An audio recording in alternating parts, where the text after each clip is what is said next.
Hello, Baja. How you doing? How was your weekend? Welcome in.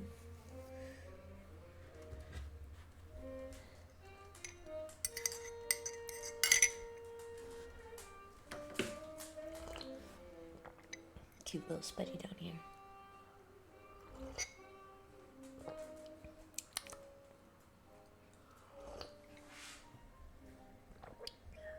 Oh, sounds fun. Sounds fun. I wish you the best for your thingamajig project. Hopefully it turns out exactly how you wanted.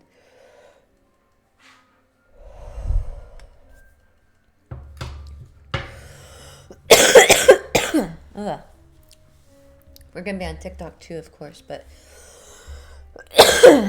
just smoke a little bit with the peeps, with the homies, drink some hot cocoa.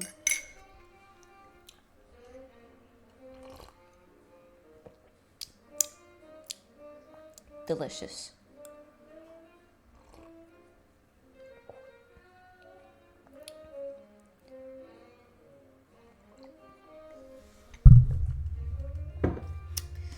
I should probably eat dinner, but I don't know what to eat. What'd you have for dinner, Baja? If you had dinner. Someone give me dinner ideas.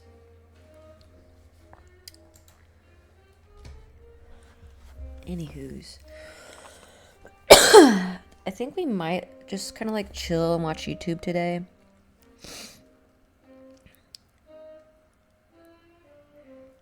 And just relax. I'm pretty tired because no medicine today, which is really good. But fucks with my energy levels heavily. I didn't eat dinner today? Well, hopefully you end up eating dinner. Hopefully it's delicious.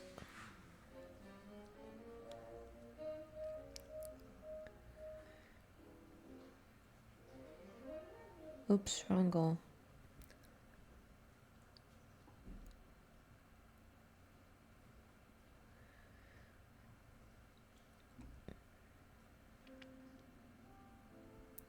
2, 3, 4.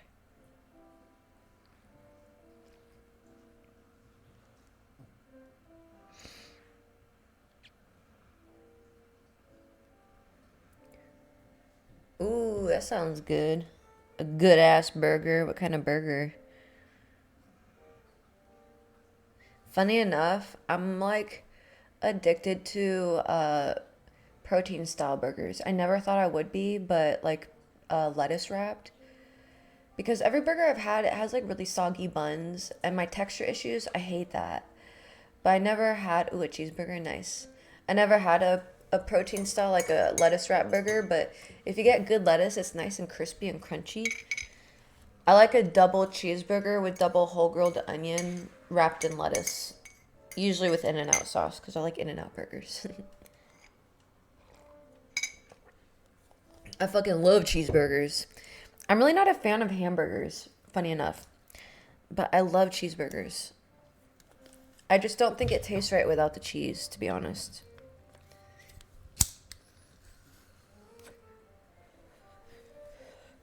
I'm glad your burger was delicious, though.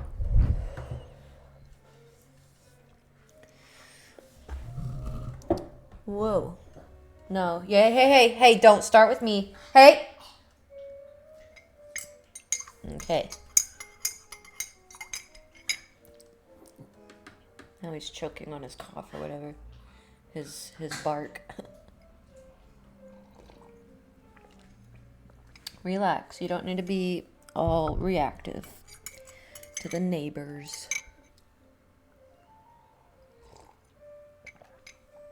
Exactly. Yeah, I love a good hamburger though. Even with the bun, I love a good hamburger.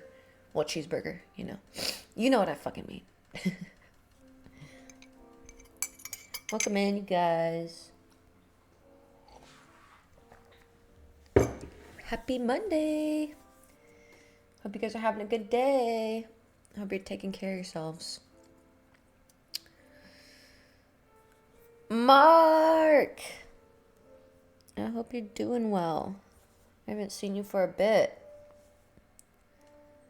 Welcome in. I've been having blood pressure. I don't know, my blood pressure came back perfect. Nice. Good. I'm glad to hear that. We're doing all right. How are you doing, Mark? How you doing? Kaylee, welcome in. How you doing? Happy Monday, you guys. Hope you guys are having a good day. Hope you guys had a good weekend. Oh, gross. The trolls are starting already. Get out of here. Nobody wants you here. Our tier Captain Crunch tier gums. Oh no. I'm always tired. Too heavy. I'm going to get the weight off. What do you mean? The, like, physical weight or like hypothetical weight?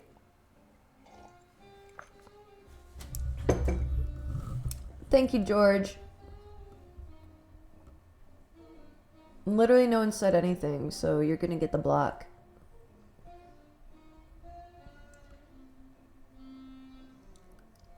Welcome in, you guys. Hope you guys are having a good day. We're hanging out on Twitch. Physical 216 want to be 190. Ooh. Okay, you're not too far off. Hell yeah. I'm excited for you.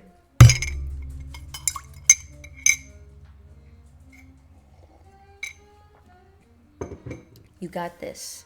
By the way, I'm drinking this cocoa that you got me. It's delicious. I love it so much. I'm actually like preferring it over coffee lately. But if you want a sweet treat, maybe you could get yourself some of that cocoa. Maybe it'll help. I don't know how sugar is for you. I know some people have struggle with weight because of sugar. If that's you, then maybe you could try this cocoa. It tastes really good. Zorbe, hello. Welcome in. Thank you for the gift. By the way, I meant to tell you. No, I'll just tell you in the message. I forgot to answer you about the plumbing thing. I will get to you in the message about it, though. I just got some dark cocoa hot chocolate for stem cell benefits. Ooh, that sounds good. Oh, thank you. That's too kind. And I was thinking, because I've been... Hello, Micah Possum. Welcome in. Coco Doc says I can't have caffeine anymore. That's kind of what I'm doing lately. This is like a sleepy time cocoa, so it's got like melatonin or whatever in it. And I just like it for my for my anxiety. It's like I'll wake up and I'll drink it, and it kind of like calms me down a little bit. Yeah, I drink coffee because I just like hot cocoa, and like it's not normal to drink hot cocoa every day. But why couldn't I? Why couldn't I drink the same amount of cocoa that I drink in coffee? Probably healthier. So, it's my theory anyway. Yeah, because I can't do like sugar things, but I've been finding there's like more like keto cocos, so it's like no dairy, but they use like coconut milk and like stevia, which is what I need. So with all these alternatives, it's like easier to drink cocoa for the day, you know? Hello, Jake. Welcome in. I hope you guys are having a good day. I hope you're taking care of yourselves, hydrating, eating, telling yourself you're beautiful. Tell yourself you're beautiful like 30 times. Anyway, no medicine today. Well, no prednisone today. So pretty sleepy today. I think probably by the end of this week it'll like even itself out. Maybe tomorrow even. It takes a few days, I know. So today was a very sleepy day. I still feel very sleepy. I feel like I ate a whole bunch of Benadryl. That's what it makes me feel like. Like when I say sleepy, it's not like, oh, I'm sleepy. It's like it's a fatigue sleep. It just feels loopy kind of. Pretty much like I'm floating. Do you know why you should never trust a tree? Why? Oh, thank you, Venom. I've been in the shirt for a few days now. I should probably change. When you need them.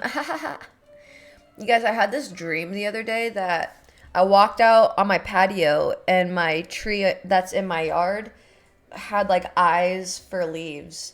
And I was like scared of it. But then I remembered like angels have like all these eyes. So in my dream, I'm like communicating with the tree and it's like pretty much telling me that it's an angel, which makes sense because I read an article that said like plants are sentient beings and they can sense the colors that you're wearing, right? But I had this dream that the tree's leaves were literally its eyes. Like every single leaf is the tree's eye. But we don't perceive it that way because we're in like a 3D, right? And they're in like a sentient 5D, 6D. So in their 6D, it looks like eyes. In our 3D or whatever, it looks like a 2D whatever leaf, you know? And then I woke up and I thought that was really strange and interesting. So you can have that. It was literally just a dream. I don't know if there's any facts to it, but when I woke up, I was like, oh, I guess that could kind of make sense, you know. Bjorn, welcome back. Spudgy, come here. Odin, come here.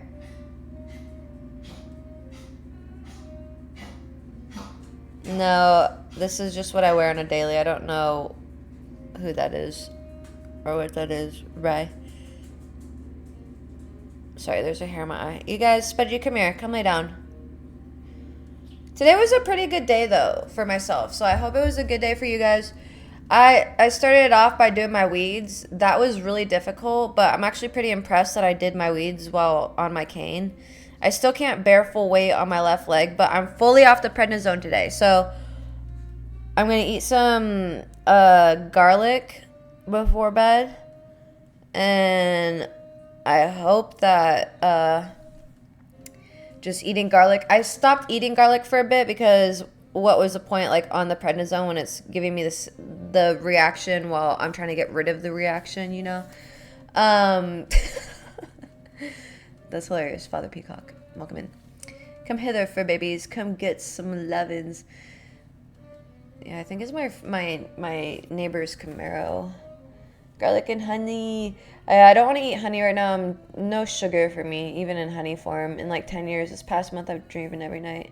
That's interesting, Diamond. Also, welcome back. I haven't seen you for a bit.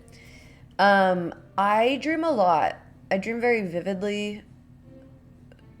a lot of them, like I at this point, so when I was younger, so I learned that when you have nightmares, that's because of some sort of trauma. Like normal people don't have nightmares. I don't get nightmares anymore, so it makes sense to me.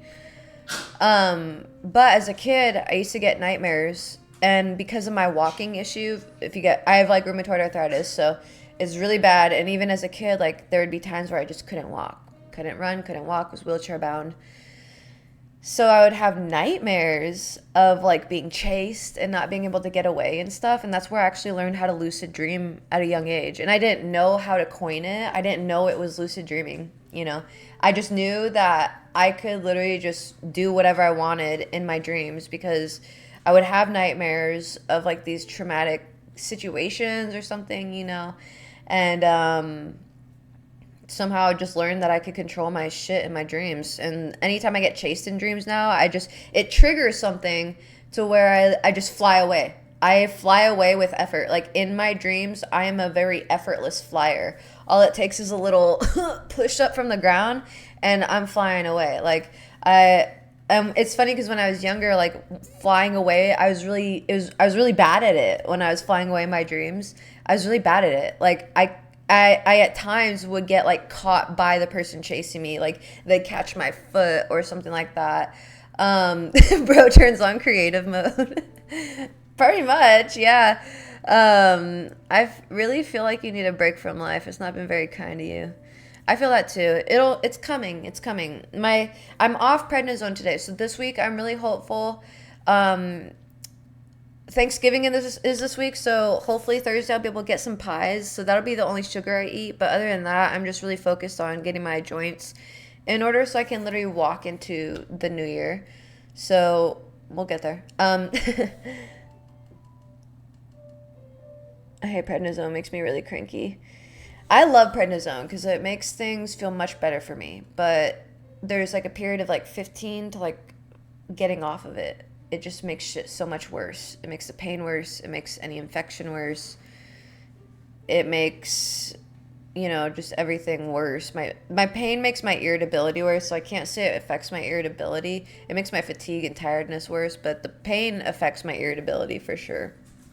Katie, what do you mean? SpongeBob oil globs. Yes, whatever that means. Anyways, welcome in, you guys. I hope you guys are having a good day. We're over on Twitch. I think we're gonna watch some Ewu Crew. They have some like new stuff out.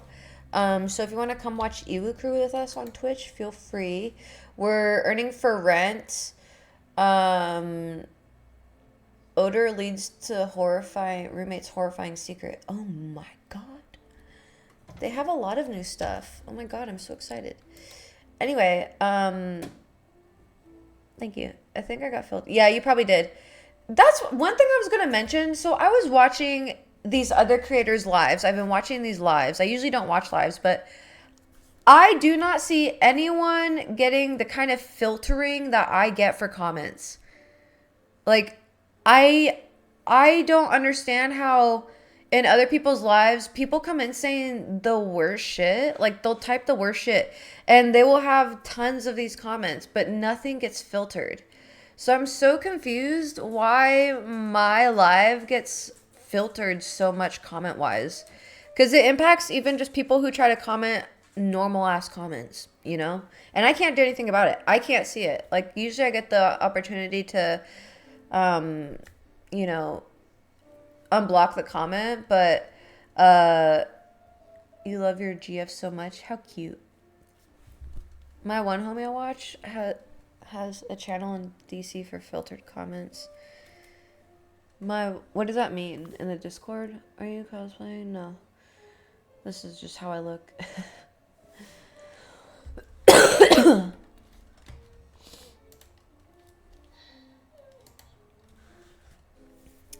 But hope you guys are having a good day. I'm gonna put up, what I was gonna do is put up my little thingy, my little bar. Prepare for the trolls to come in. If you're a mod, just block them. I'm not answering any trolls. I'm just blocking them. I literally don't care at this point. I've watched enough lives. Like, it's literally the same people going into the same lives. Like I say, it's not only me, you know. They go after other people, so I just don't care for them to be here. I don't care to respond because those people are like hitting report, report, report in the background too, and I just can't fucking deal with it. It's so annoying. So if you are a mod in here and you see that, just block it. If it sounds a tiny bit mean, just block it. I really don't care. Give me 1 second.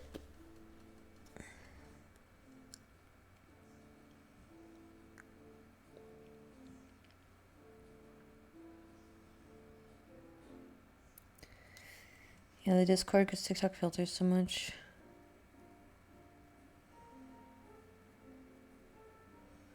I'm not making sense of your comments. I don't know if it's just because I've been like so tired lately, but sometimes, and it's only been lately, like your guys' comments have been confusing me. It's not just you. I think it's a me problem. I don't think like my brain is all the way there. Hello, handsome berserker. Nostalgia. What was I doing? Oh. Beep.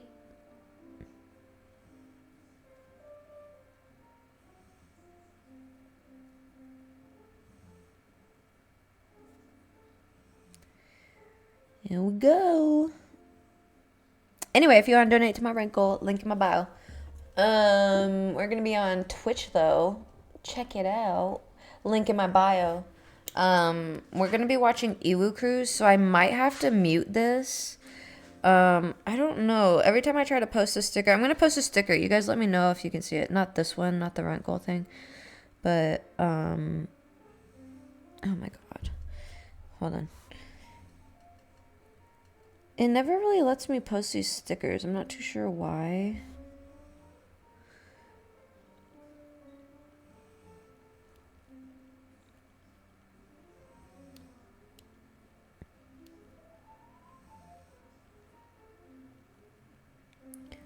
Okay, can you guys let me know if you see the sticker where it should say unmuted on Twitch, link in bio. They can put in Discord filter channel so he can see it. Oh, I see what you mean. I get what you mean. So you just post it in the Discord when it gets blocked. Is what you're meaning, right? Can you guys see this right here? The unmuted on Twitch. Sorry, give me 1 second, guys. Let me know if you can, because we're going to mute. You can't? You don't see it right here? It's like covering my face. Unmuted on Twitch, link in bio.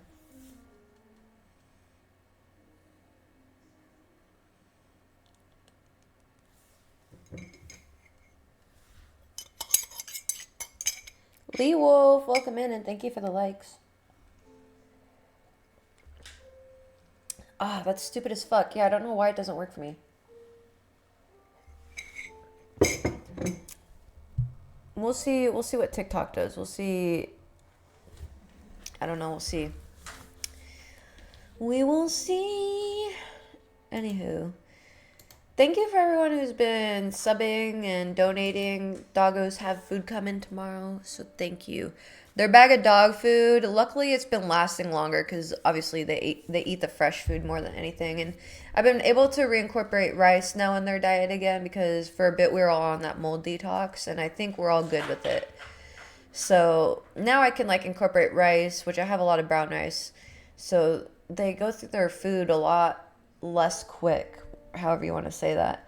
Oh my god, you guys, my neighbors have the cutest decor. The one neighbor that I'm talking about, she has like a 10-foot inflatable snowman and it has like a 10-foot inflatable reindeer. It's so cute. I want to decorate outside. I just don't really know how. I have a giant tree. I'm thinking of maybe just putting ornaments on it and maybe some solar lights. I don't know. I don't see it. Brain. Oh, it would be on TikTok. We're on TikTok. But welcome in. Yeah, I don't really have much I want for Christmas this year. By the way, I do have an Amazon wish list. If you want to get me something off of there, go for it.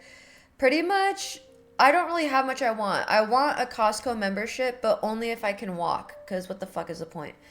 So that's dependent on my walking. I really want a golf cart, but that's dependent on my TikTok shop doing good. And really just sending out my food gifts to my friends is like the last thing on my list. And then getting my room decorated would be the last thing. Because I would love to step into the new year with my room decorated so that I can make money off my photo shoots, at least in my bedroom. But I gotta bust my ass on TikTok shop today. And tomorrow, whatever, this week. So we'll see what happens. But alright, fine, I'm gonna finish up on DoorDash. Have fun! I wish you the best of tips on there. Best of tips, best of orders. What the fuck am I doing? I don't know. Hold on, sorry. I'm a bit all over the place.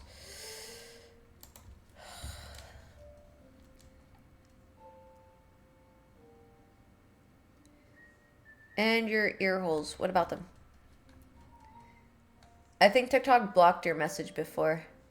Because all I see is and your ear holes.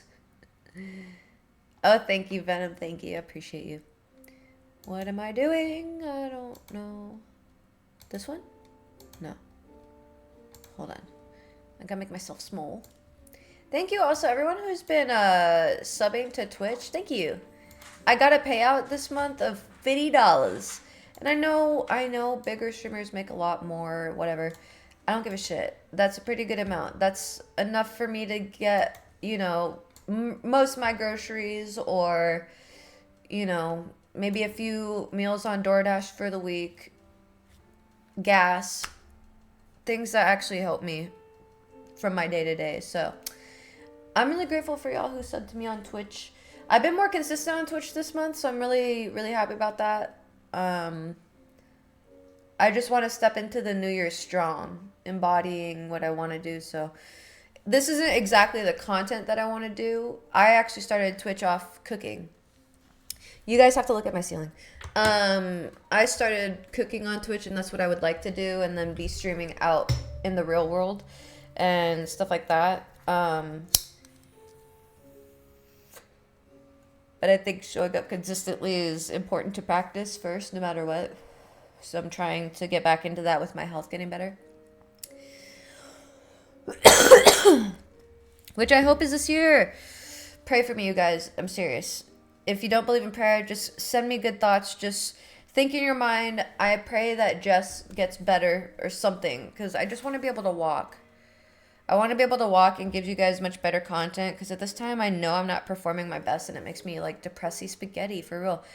Because I know I could do better. And I don't know what you guys see it as. Like, I know you guys like my content and stuff, but I could do more. I could do way better. I could go out and support small businesses while I'm at it. Just do way more.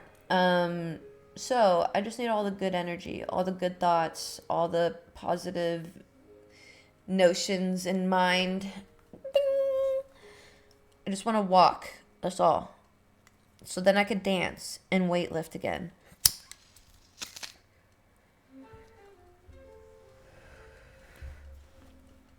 I can't say because I'm on Twitch. Yes, indeed. Indeed. Anywho's, I'm so happy Iwu Crew has new stuff out. I've been waiting forever.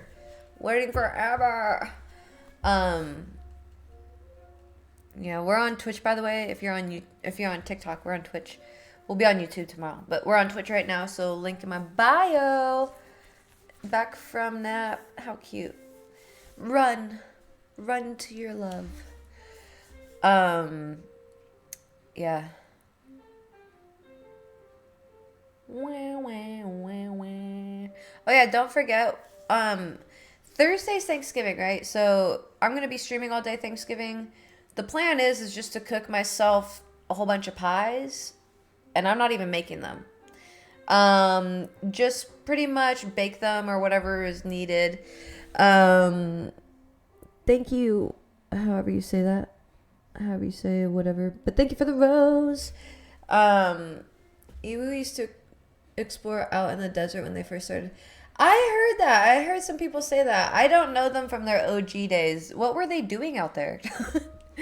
But for real, what were they doing? Were they like ghost hunting, or what was their specialty out there? I think that's really cool. I often wonder myself, Like, I know what direction I want to go, but I often wonder, like, obviously this would be my OG days, you know? But I imagine, like, my homies, the OG peeps being like, oh yeah, the OGs remember her starting off doing this, the rent stream, blah, blah, you know, those things. And I think it's really cool to see, like, the OG ways that they started off their platforms, you know? Finding abandoned places and looking around. Ooh, I love that. I love that. I would do that myself if my health was better. Yeah. Sometimes I don't understand like me, I don't know. Maybe it's the vagabond in me, but I wouldn't mind like living in one of those. If my dogs didn't exist, I guess I wouldn't. Like if they existed while I lived, I wouldn't live in an abandoned house if they, you know, were around because it's dangerous and stuff, but like maybe I'd clean it up and restore it without even telling anyone. I don't know. Can people do that? I feel like I would. There's so many like abandoned mansions and castles and stuff that are just so beautiful.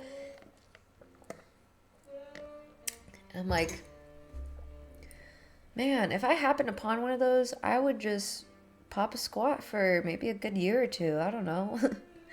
Still content create, find a way I can get my Wi-Fi. I don't know. Seems like it'd be fun. I killed someone. Oh, actually, hold on. What I was gonna do, my credit score changed. Did it get worse? Probably. Actually, it should be getting better. I'm on time with my payments. I do 2 payments a month on everything, so. What the fuck am I doing? Oh. Sorry, guys. My brain is a little... It's pudding right now. It's a little bit of pudding right now. I want to add some food to my treat stream.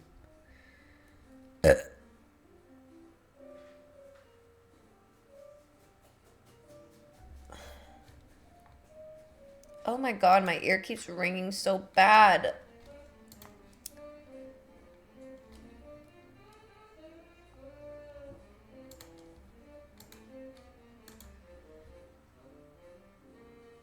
This music is boring. Give me a second.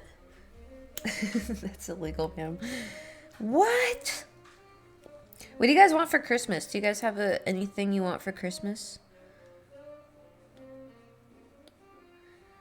Oh, I don't know. I'll be able to post this on Twitch or YouTube, I think, but I don't think I can post this to Twitch. I keep saying I want to post stuff to Twitch, and I don't. So let me find something I can play on Twitch here real quick.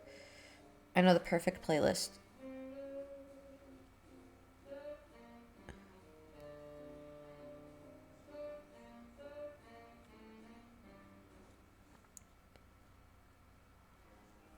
Okay, sorry about that.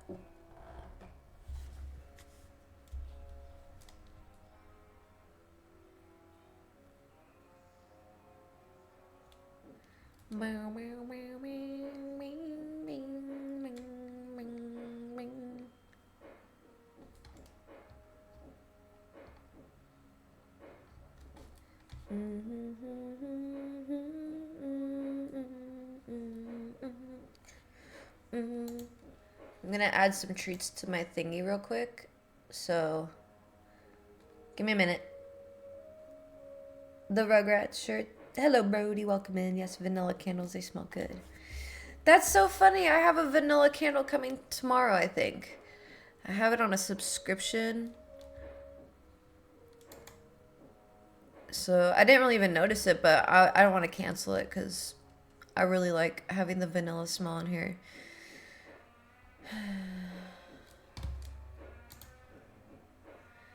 Bro, you don't have a job? No. This is my job. I do content creating for a living. But I say that with the utmost love because I love what I do. I'm just really tired, so that sounded kind of lackluster.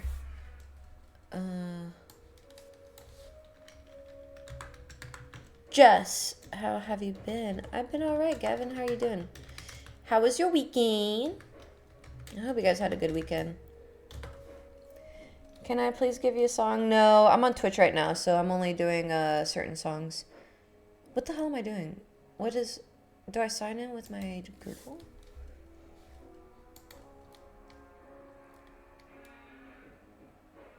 Oh, okay, I did. Derp. Sorry. I do song requests when I'm on TikTok in like alone, but not all the time. How do you get a certain song? You can pay my rent. So that I can stop the Twitch stream and play your song. Link in my bio.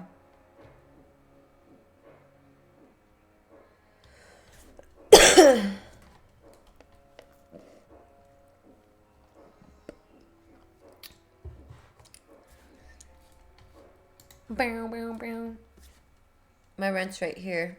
$25.70 we got left to go.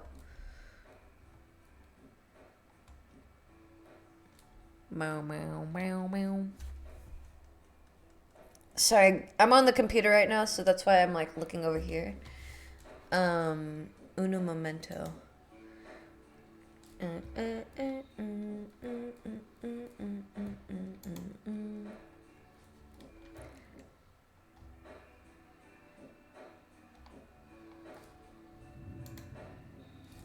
Oh wow, that's interesting. You're playing some zombies. Hell yeah. Damn, you live in LA. I live in Canada.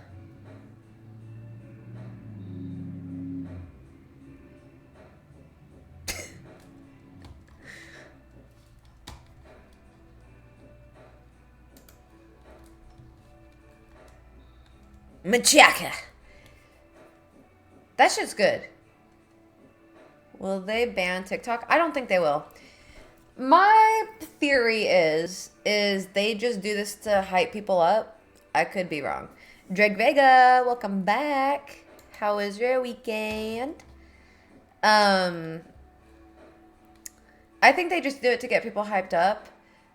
I know, Baja. But also I think there's too much money in it and they just want to get their fingies in the pot. So I think it's just a way of negotiating, and I don't even think we'll see the outcome, truthfully. Like, I think they'll bury the outcome. I think they'll keep it hush hush because I think somehow the US government or whatever will be able to get their fingers in the pot, and because TikTok makes so much and whatever. I don't know all the ins and outs, but it's beautiful sightings around. Nice. So I think it generates too much money and that's why they're pissed off about it. If they can have a slice of their money, I don't think they'd mind.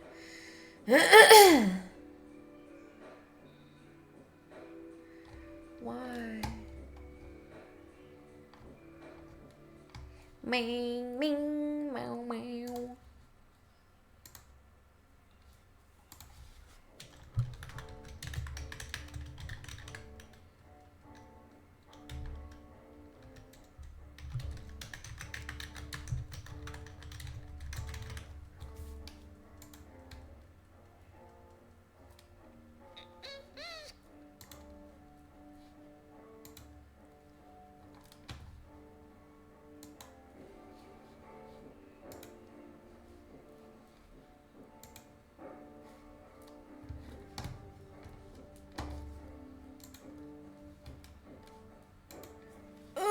My side keeps cramping.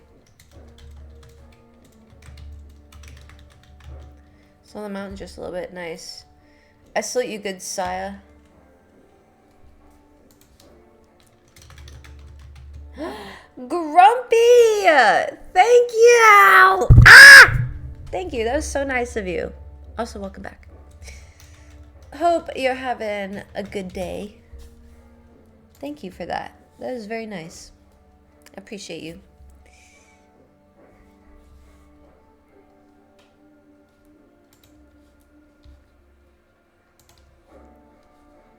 Hope you guys are hydrating and eating. Oh, look at all these. These are so fun. Thank you. Thank you. Thank you. You're great. You're not hydrating and eating?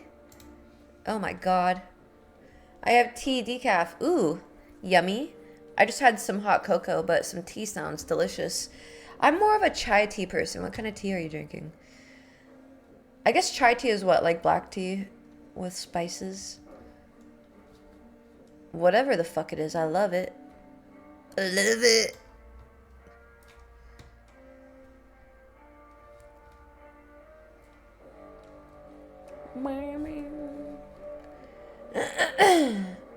Taiyohu black tea. Nice. Sounds yummy. Thai food. Okay. I guess that's the brand, I assume.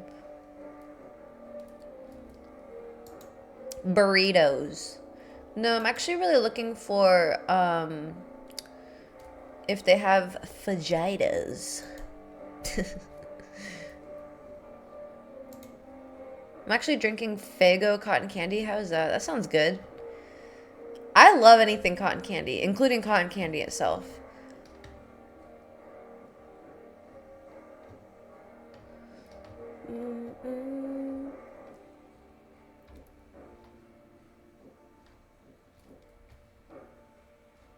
Bow, bow, bow, bow, bow.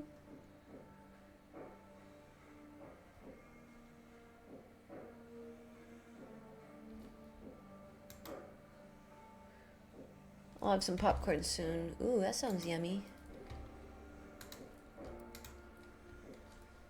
I don't know what I'll eat tonight. I don't know.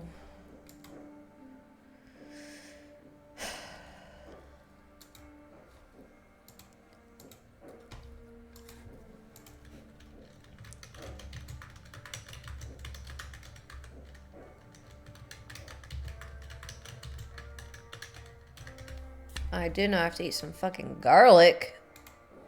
I don't love that, but if it'll help me feel better. Let's play some Iwu Crew while I do this. I just realized I could fucking multitask the fuck out of this shit right now. Anyway, let me make this smaller. There's a lot going on the screen. I apologize. By the way, if you want to donate to my rent goal, link in my bio. There's Cash App, PayPal, and all that good stuff. Do you guys even care if the chat is on the screen? I think it helps YouTube if I'm going to post it on YouTube. We'll keep it right here. I know this. We'll keep it right here. We'll keep it right here. No, right here. Right here? I don't know. We'll see how this goes. What the fuck? Why do I keep getting a side cramp? Am I dying? Anyway, if you want to come watch some true crime from Iwu Crew, they have new stuff on. If you know, I've been talking about Iwu Crew a lot. I love Iwu Crew. I love the way they like psychoanalyze things more in depth and stuff. And they recently stopped posting on YouTube as much in the last few months because of YouTube's restrictions, and they're not monetizing as much, which I understand. Like, for the work that they put into what they do, I absolutely understand. So they strictly were posting to like Patreon for a bit and like maybe one video a month, but there's a few videos out. So Iwu originally was this guy and his 3 daughters. Really? You're watching Emu Crew? Emu Crew! It's the Uwu Crew. There's so many names for it. Uwu Crew, Emu Crew, the Emo Crew. That's so cool though. I didn't know that it was originally his daughters. That's really neat. I can appreciate that. Oh, wait. Hold on. Can I do this while... Hold on one second. Let me move this page over here.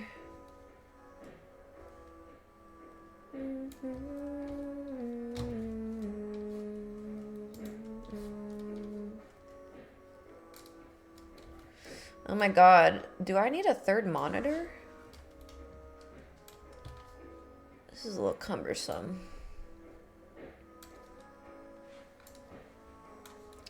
Just trying to make sure you guys can't see what I'm doing over here, because I do not want my address shown. Is it this one? Cool.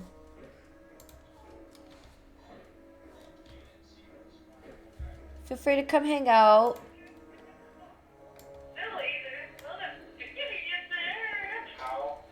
We're on Twitch. Yes, a third monitor. Mark, hello.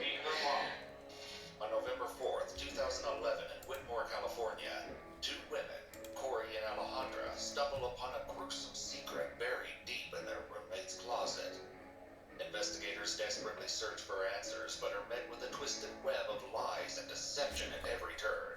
What? While clues hint at a tragedy beyond what any could have imagined, the full horrors remain hidden, with only one person able to reveal the unsettling truth. The following footage has never been seen before. The Julian Youth Academy, a faith-based boarding institution for troubled teens nestled in the woods of Northern California, is home to both students and staff counselors. The story begins on November 4th when a new roommate prepares to move into the dorm-style cabins. As a fellow employee, Alejandra helps the new roommate search for blankets. They soon realize that one of the counselors, 23-year-old Jessica Bradford, may have been harboring a horrifying secret. Jessica. Alejandra would later explain the appalling discovery to the investigators. Another roommate was moving in, and she didn't have anything, like any blankets and stuff, and it was really cold, so she asked me if I had any extra ones, and I told her I didn't, but I would check in Jessica's room.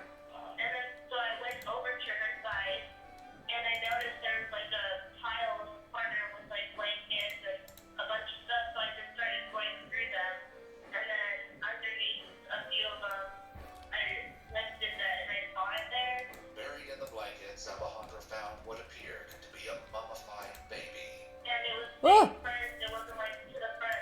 It's a Iwu crew. So is that a rent for 1 month? It is, Jody. I know. Hey, don't blame me for my landlord greediness. If I had the choice to pocket that money, I fucking would. Unfortunately, I'm paying very nicely for my landlord's Thanksgiving dinner. How big are my ears? 38 millimeters. But I guess I get a place to stay, right? I get a roof over my head. At least I'm not homeless. You know. But some of them are unsolved, Marks. I don't know if this one is unsolved. I think usually a lot of them are solved. But I haven't seen this, so it could be unsolved. I don't really know. Trying to get to an inch? Hell yeah. And I thought it was fake. Like, Love it. The person that just talked to your head, that's real. According to an interview with another staff member on campus, their initial thoughts were that the baby might not have been real and only a prank for the upcoming Halloween. However, upon further inspection, something about it seemed horribly wrong. I thought it was fake, and then, so I picked it, like, I grabbed it by the foot, I thought it was too big, and I was gonna go, like, scare the roommate that was coming in, and then Yucky I noticed wucky. that right away that it was really heavy, and it wasn't plastic, and so I turned it over, and then I saw it there, and then I called my roommate to come see it, because I didn't know what to think, and it was just really, like, scary, you know? Alejandra further explains that after she examined the baby's condition, she was left in a state of shock. Horrified and filled with uncertainty, the women placed the blankets back over the baby and went to bed. Oh. However, when Alejandra's roommate, Corey, woke up at 7:30 a.m. the next morning, she couldn't erase the chilling discovery from her mind. But my other roommate that saw it also, she woke up and came to me and she's like, no, she's like, something's like, that's real. She's like, you have to see it, like, check it again. And then we checked, and it wasn't there anymore. Corey and Alejandra then told their boss, Tiffany, about what they'd seen. The three women searched the campus, looking in trash bins, and even inside Jessica's vehicle, but the baby had vanished. On Sunday, November 6th, 2 days following the initial discovery, staff manager Tiffany decides to contact the Shasta County Police Department, who sends Deputy Tippings to investigate. When he arrives, they fill him in on the details, and Jessica is called to the main office. When asked, Jessica admits she gave birth to the child and leads the deputy to the utility room attached to her residence. There he discovers the remains of a baby girl, hidden beneath a pink pillow in a white laundry basket. With a body confirmed, Detective Jackson is called to the scene and brought up to speed. He brings Jessica in for an interview. However, the detective may not yet realize just how deep he'll have to dig to unearth the truth. Before entering the interview room, Detective Jackson reads Jessica a Beheller statement. In the state of California, police will use this in place of a Miranda warning when a person is speaking with the police voluntarily. It informs them that they are not under arrest and are free to stop answering questions at any time. But if the person says something incriminating, they can subsequently be arrested, at which point the police must give the Miranda warning before beginning the post-arrest interrogation. Detective Jackson asks Jessica basic questions about her background and education, learning that she was adopted at age 2 by her parents in San Diego and was a student at the Julian Youth Academy prior to her employment there. Given that a baby is involved, he next moves on to questioning Jessica about her relationship status, probing her for any details that may shed light on the situation. And you're single? Are you, yeah, you mentioned you had a boyfriend. Are you guys engaged, or what's your relationship? We're just boyfriend and girlfriend. How long have you guys been together? Almost 3 years. Okay. What's his name? Javon. J-O-V-A-N. And what's his last name? Castillo. C-A-S-T-I-O. You guys been together for 3 years? How's that relationship?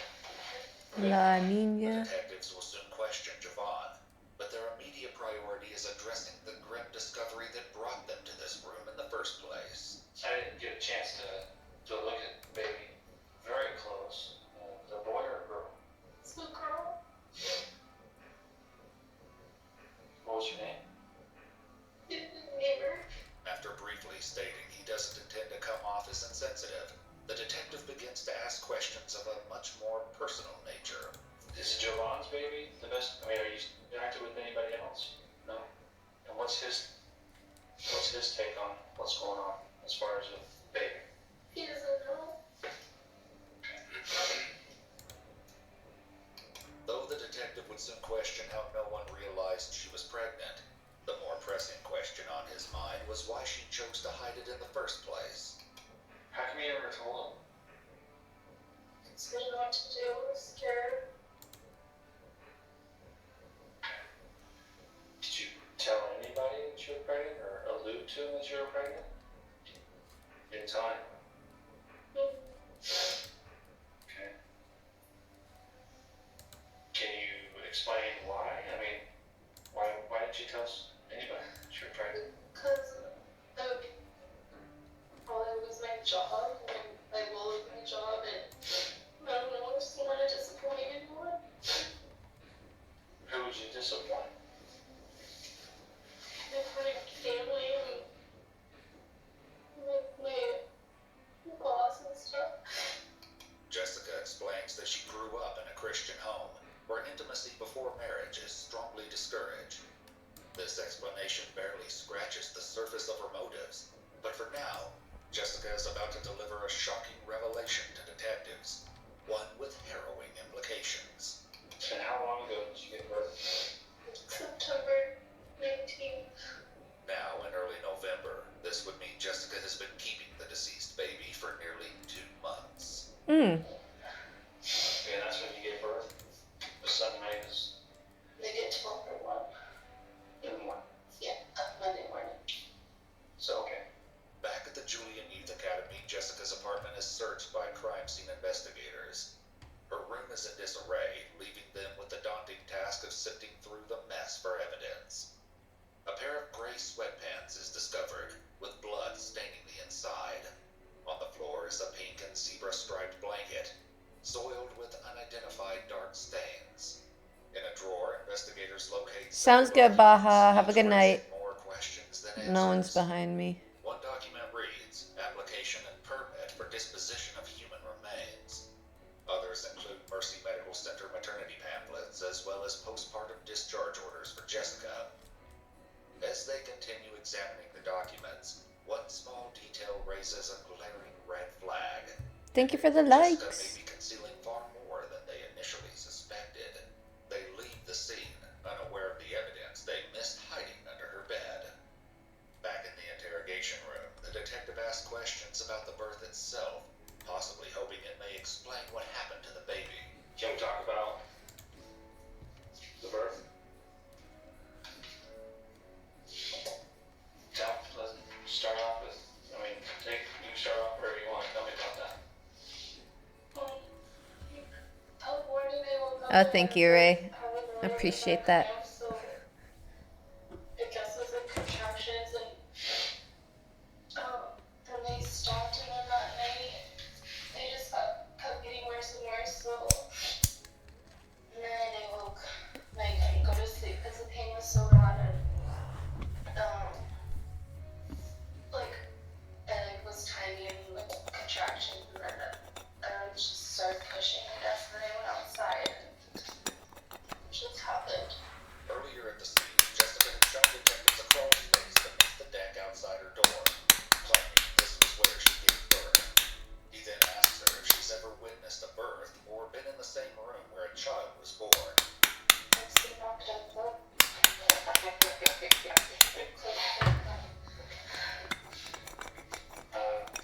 And you don't have any other children, correct? Have you had any other pregnancy scares or anything before with your mom? Yeah, I thought I was. Okay, how long ago was that? It seems like the detective has suspicions that Jessica is Oh, lying. wrong lighter. He's aware of more than she realizes.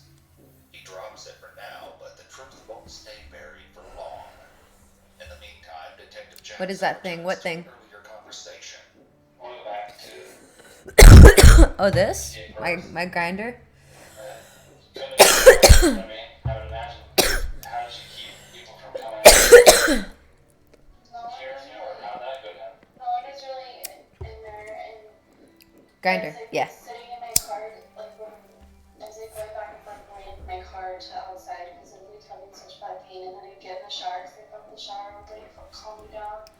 So I took like 8 showers, and then just like happened, I guess. Did you stay underneath the deck or where else? Is that where you actually gave birth? Is that a deck like you showed me? Yeah. Okay, so then after you give birth, yeah, we lay. One thing I have noticed that I miss that they do, and maybe it's on their Patreon, but they don't go into depth with like the behaviors of these like they used to. They used to be like, oh, see, like the way they're sitting, the way their hand is positioned is showing like they're trying to cut off the detective and not get as close to them, create a barrier, you know, things like that. And they don't really do that anymore, which is the one thing that I really love that they did. Don't get me wrong, I love their content anyway, but I don't know if that's on their Patreon or not. I just don't think I can show you guys what's on their Patreon if I sub to their Patreon. I don't think I can show y'all I don't think that's like right because it's not free, but I don't know if you can do that. I don't know. I feel like that would be kind of mean of me because if I support their content, I don't think that's the way to support it because then that means they lose subs because they can watch my stuff for free. I'm staying right here. Hell yeah. But yeah, I miss that they used to do that. Have you ever watched Dr. Grand? No. And down? Is that on YouTube? Just like Or where? laying there. But when you actually gave birth, when she left the birth canal, where were you at? Were you laying down and gave birth? No, I guess I stood up since she like dropped out or whatever. Yes. No, I don't. I have never seen them. I don't really watch much on YouTube, to be honest. What do we do? So it's like kind of like hitting her back, not like hard, but just like trying to get her to breathe or something, and nothing happened. Thank you for the likes. We like showered, She's not even crying. and then like I just spent the night in my car with her. I was like so devastated. So I couldn't devastated. tell anyone. I felt like. She still has her umbilical cord on her. How did you? Side note, I really hate when people do that. I hate when people play the fake cry card and they're not even good fake criers. All they do is just fake sniffle. And like they play with their eyes to like act like there's, you know, I hate that. I fucking hate that so much. No, it's just that she like fell out and Cry like a real man. No, I'm just kidding. it's so weird. There were story details giving birth outside. Thank you for the likes, Lee Wolf. Thank you. The discharge paperwork in her bedroom suggests she gave birth in a hospital. This begs the question, what else could she be hiding? So this happened, you gave birth on September 19th.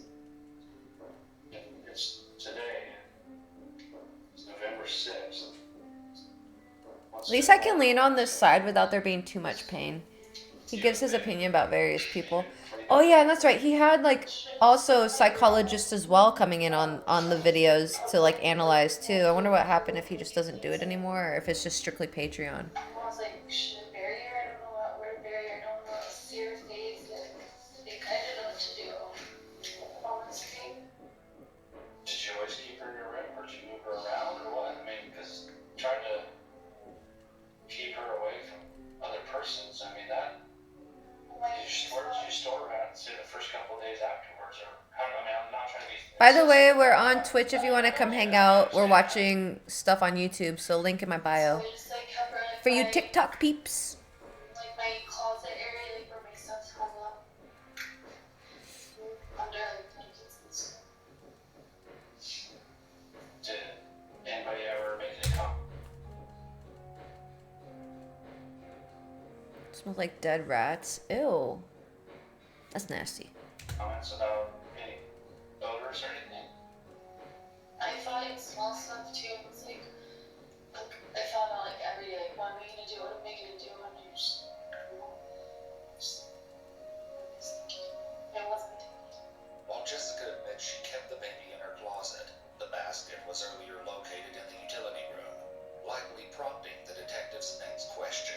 Tonight, the hamper is in the laundry room with the blanket and pillow. That makes my How is she stomach there? churn. I'm not gonna lie. Like, the idea that she could just be okay with, like, just like her baby's, you know, carcass essentially just being there in the basket, that makes me nauseous. I'm not gonna lie. Ryder, I haven't seen you for a bit, but good night. Thanks for popping in. I hope you're doing well. Sleep well. Sweet dreams in the dream realm. But yeah, also you guys on TikTok, we're on Twitch if you want to come watch this true crime stuff that we're watching. Link in my bio. If you want to donate to my rent goal, it's due next Monday. So, if you want to throw $1 or 2 towards my goal, link in my bio. Content for sale. All subs from Patreon go towards this. Yeah. But we're watching some Iwu Crew. So, there's not much interaction going on. We're just kind of watching this video. I put her there. Oh, I put her like. Why did I put her in there? Yeah, I just. Well, I knew that like someone saw her because like the blankets, it's like I had clothes and stuff on top, and I knew that they were like brushed off, and so I was like, I probably saw her, and then so I hid her like down in that electrical room Ugh. because. When did you think somebody ran across her or saw her? Friday night. Did anyone confront you about it? You just noticed that some sheets and stuff were messed. So from Friday night to now, where have you kept her? Just down in the electrical room? Who all uses that room? You're talking about, because I thought it was like a laundry room, or was it just electricals? It's like Is it a water heaters in there? yeah, no one goes. Though she claims the child wasn't breathing, her story suggests she chose to hide the baby rather than seek help. Jessica's motives Thank you surrounding for the the incident likes. remain unclear. However, the interrogation Welcome in, you is guys. far from over. For now, the fact that she was able to hide her growing belly from so many people leaves the detective seemingly baffled. I'm having a hard time wrapping my mind around that nobody's called you out on it. No, I didn't tell anyone, and no one confronted me or anything like that. Okay. While Jessica's claims may be challenging for detectives to believe, a series of interviews revealed that many of her friends and co-workers were unaware she had been pregnant. Others, however, were less surprised. Their shocking revelations and jaw-dropping details surrounding Jessica's behavior shed light on the situation. Behind her back, me and people would say, like, she has to be pregnant. Side note, I love this dude's voice. It gives me the vibe of America's Most Wanted, and if you're born in like the 80s or 90s, that was like an iconic show. Because it would just pretty much tell you like who the top criminals in the US were on that time frame, you know? But the guy's voice had a very like specific iconic voice, and This guy's voice reminds me of it. Truthfully, I feel like he could make a separate channel and just do like book readings and stuff like that, and I would absolutely listen to it.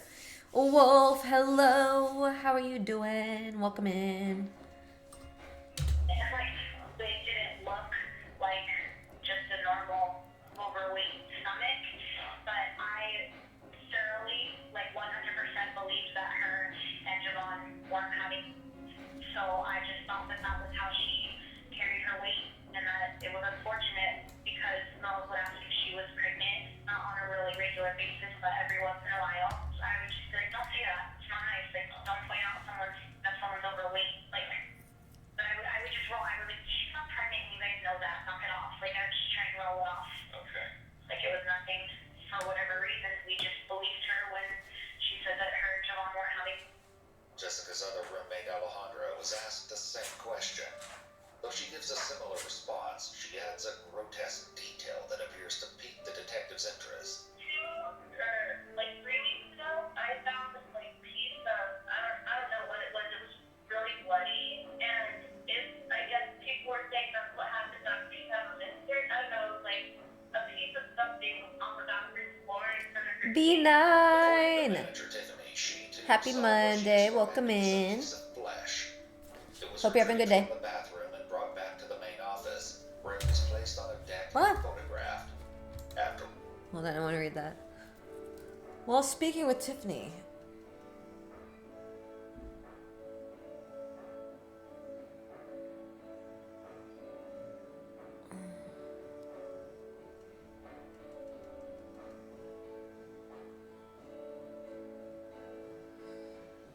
Ew.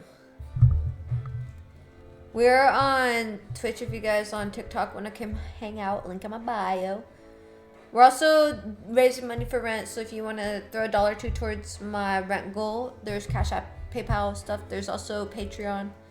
There'll be some new posts on Patreon tonight and the other site. But come hang out with us on Twitch. We're watching some true crime stuff. afterward, a dog supposedly ate it. Ew. A gruesome end to the disturbing mystery. In the meantime, though it appears that no one knew for sure whether she was pregnant, Jessica herself was aware months before the birth. This is likely what prompts the detective's next line of questioning. When the weeks when you realized that you were actually pregnant, well, I mean, how are you going to do it? I mean, obviously you didn't know what things are going to happen the way they did, so what was your game plan? What were you going to do? Like, I was thinking of like for people, I was like Googling safe surrender sites because like we didn't have like an adoption anything set up, so like that's what I was thinking. Which I did like Chico or something. So I'm gonna do it here. Why didn't you want to do it here? It's weird. Like Chico does. The detective returns back to something Jessica mentioned earlier in the investigation. It appears as though he's giving her one last chance to come clean about an earlier lie. Now, you mentioned you had another scare about a year ago. Why not? Like, March, like 2010. See, that feels like real crying. What happened next? And I went to the hospital and started, and I like had a silver thing. So I like didn't want to tell Javon because he like did take me to the hospital and he was like so heartbroken and like seeing that. I just like didn't want to put him through that again. That's why I like didn't want to get help or tell him or anything. It was like such a horrible person. Feels so good on my back. Me at all. The postpartum discharge paperwork found in Jessica's room was dated March 22nd, 2010. The decedent listed on the document was Bella Castillo. The document further stated the body was cremated. Her ashes were later discovered in a cardboard box hidden under Jessica's bed. Aw. According to an autopsy report later obtained by investigators, Bella was a fully developed infant who died of complications caused by multiple factors. She admitted that she hid this pregnancy from everyone as well, including Javon, who only found out about it when he took her to the hospital after her water broke. Now that she's been caught in a lie, the detective's concerns appear to deepen, as he may suspect there's far more that she's withholding. his fears are seemingly realized when another witness who works on the property hears the news and contacts investigators with a disturbing claim. What he says next threatens to alter the entire course of the investigation and sends it spiraling toward a dark and twisted end. About a month and a half ago, I was working behind one of the buildings. And, You okay? Oh yeah, we're just watching the show. crying in there. Okay. It's like a duplex. No one lives in there. It's empty. So I grabbed the keys, drove back to the building. As I'm driving back there, I see Jessica Bradford pass me in her car. And so anyway, I drive to this the apartment. I walk in and it's just empty. There's nothing. There's no evidence of anybody staying in there. Dwayne would later indicate on a map of the property exactly where he heard. We're watching true crime. I'm displeased with this woman. Investigators to another shocking discovery. For now, the witness's claim appears to leave the detectives with no choice but to draw a horrifying conclusion. My concern is that baby, she came out. She was alive. Today she's not. I didn't know why. In a devastating admission, Jessica reveals the heartbreaking truth. Come on. Yes. Yes. I just told her what if I could, and I tried to breastfeed, but nothing was coming out, and I was trying my way best. And then so I was got in my car so many times to take her to People. school that I couldn't get myself to do it, and then so only 48 hours, so I was well, she's mine, and I didn't know what to do. I was oh, do I take her to the ER? I don't know. My milk just wasn't producing, so I couldn't feed her, and I essentially go to Walmart and get formula, and I didn't know what to do.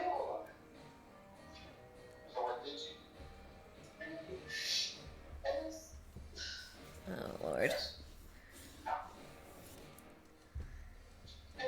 took care of her, tried to feed her, and I guess she was starved.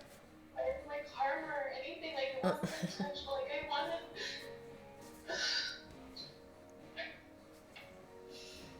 I just need to know what you're trying to feed. No. She and it wasn't producing anything. Well, how many days did this go on? Why is she focused on that? Because that doesn't seem relevant. With a disturbing Because that doesn't happen right away. alive on the property for several days, the detective appears concerned with where she may have been keeping her. Where'd you go? Let's talk about it. Wait. This is the stuff we need to understand. Where'd you go? How'd you hide out?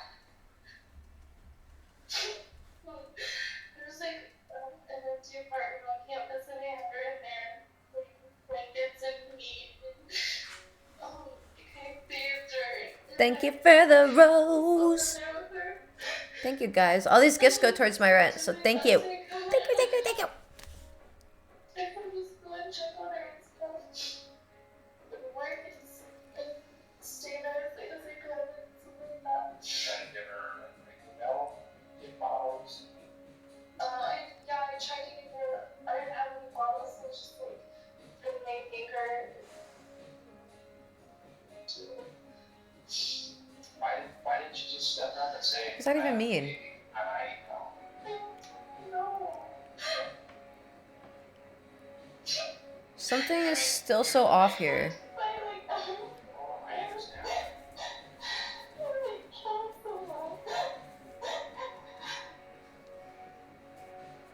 If Javon was so upset about the stillborn, I think he'd be elated about it. And he'd be happy. Now, you know what I mean? Do you think it was someone else's? What day did she go? She didn't want to get caught cheating.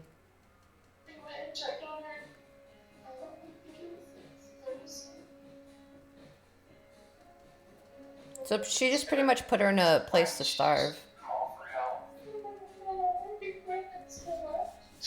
I don't feel like she does. Maintenance worker did in fact hear the child. A later call from a distressed employee will shockingly strongly suggests that he may not have been the only one. For now, unwilling to accept her vague explanations, the detective offers Jessica Because that's what the landlords decide. why she didn't seek help. I don't know. Did you think that I wish I had a better answer. life would be better without it? Because they're greedy. I Just don't like it's decide my small, rent right? prices. Did you feel that if you didn't have her, you'd be better off? The only reason I do think like that is because I had a baby that I don't have a job and like what I don't place to live and like and I told her I didn't have a job. I didn't even have a place to live and it's just like What was her name? One thing that I don't get is situations like this. In my mind, I think adoption is the better answer. Like, you're not going to catch any charges that way, at least if you do it legally and right, you know? You were watching me yesterday? Well, welcome back, Sarah. I'm glad to see you back.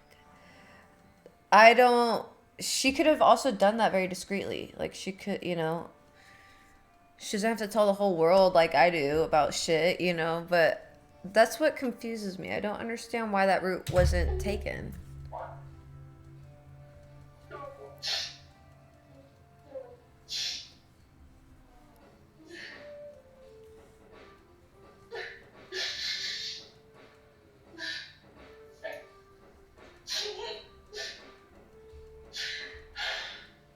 Ahoy, matey. Ahoy. Welcome in. Hope you guys are having a good day. Casts a disturbing light on the situation, but the most crucial details, what really happened in the days following the birth, remain unclear. I do see what you did. like that. I didn't do anything to hurt her. So there's, when the coroners look at it, there's no, Yeah. no, No. there's no blunt force trauma. Have you ever heard that term before? No. And she wasn't beat, No. nothing like that. So the coroner's gonna come back and basically say that, and it may sound bad, but she died of starvation. Ooh. What a baller. Nira! Hello, beautiful. How you doing?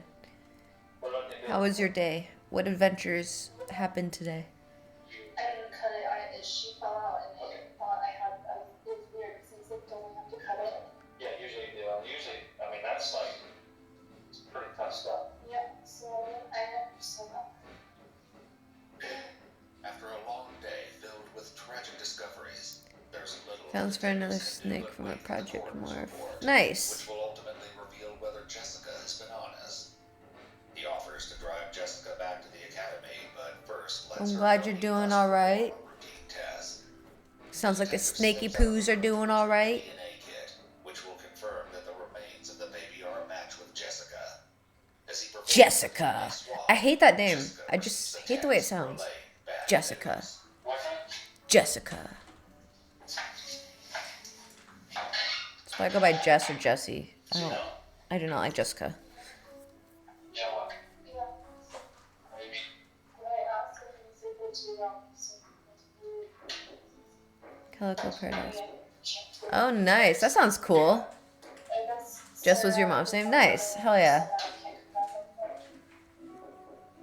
He told you, she said that. He said, Sarah says you need to go to hospital. So confirm that, so we don't have all the ways. You come down to bring your stuff. Yeah. So I don't want them coming back and saying anything other than, yeah, it just looks like exposure, maybe starvation. If it is, you tell me. Thank you for the likes. Once I have the autopsy tomorrow, I'll get a hold of you. Wrist fire, it means you don't belong here The then. detective takes Jessica to meet Hope Jamal that at the local helps. Ramada Inn hotel, where the two spend the night. Good luck trying to hate on someone else. Station for more questioning. It appears the detective's first concern is with clarifying what Jessica did, if anything, to keep the child alive. When I was down talking with the coroner, I told myself we just try to get water. And I couldn't remember. I remember you saying that you were put some water in your fingers to try to dip it in the mouth all the time. How else did you try to find water? Yeah, like what did that even mean? So, like I did set it up and just try and have a drink out of that, but just like really. So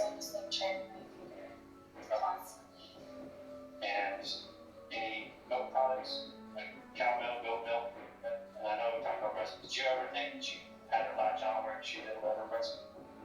If she actually got home,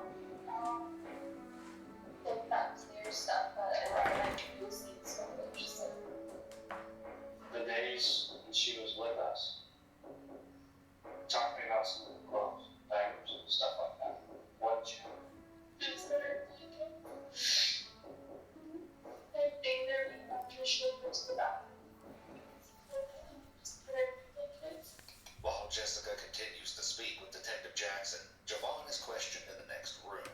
Javon claimed he knew of the first pregnancy only after Jessica gave birth, and when Bella passed away, they kept the pregnancy and what he called a miscarriage a secret from their family and friends.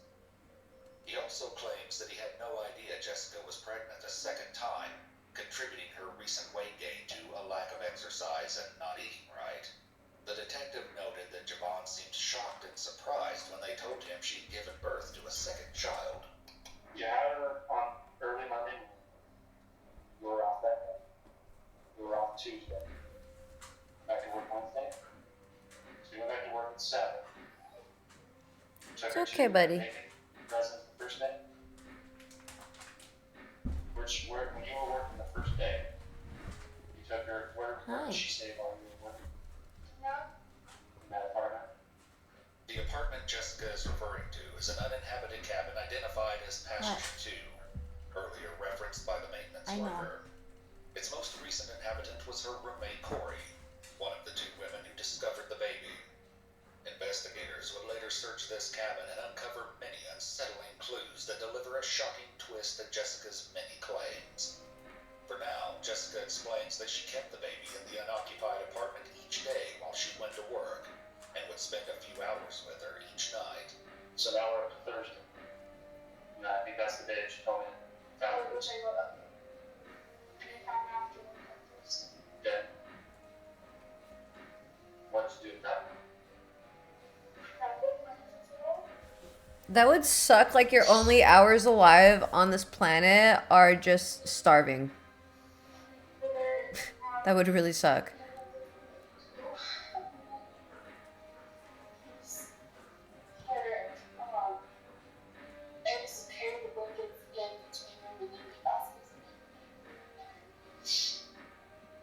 That's what she did.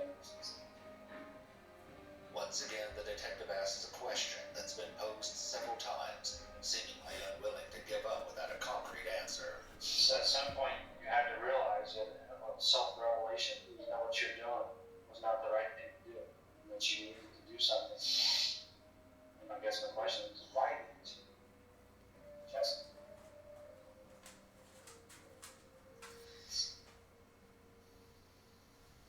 Come on, listen. Listen. Why didn't you do something? Why didn't you take her to the hospital? Why didn't you? Did you babe? Why didn't you babe? That's a weird question. Yes, that's your baby. Thank you, Bella. Why didn't you name this? You don't want to be attached and go through what you did last time? I mean, just tell me. Yeah, I don't want to have to sit here and hold. I mean, I know a lot of the answers is coming from. Okay? Like, you're making it harder on both of us. Okay?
his theory. When the detective asked Melissa if she had any idea Jessica had been pregnant, she shared a startling clue about Jessica's behavior in the recent months leading up to the birth. We, based off of her lifestyle, we just kind of assumed that she wasn't pregnant. Okay, and now you said something that piqued my interest. What do you mean based off her lifestyle? We assumed that she wasn't pregnant because she was still drinking, so.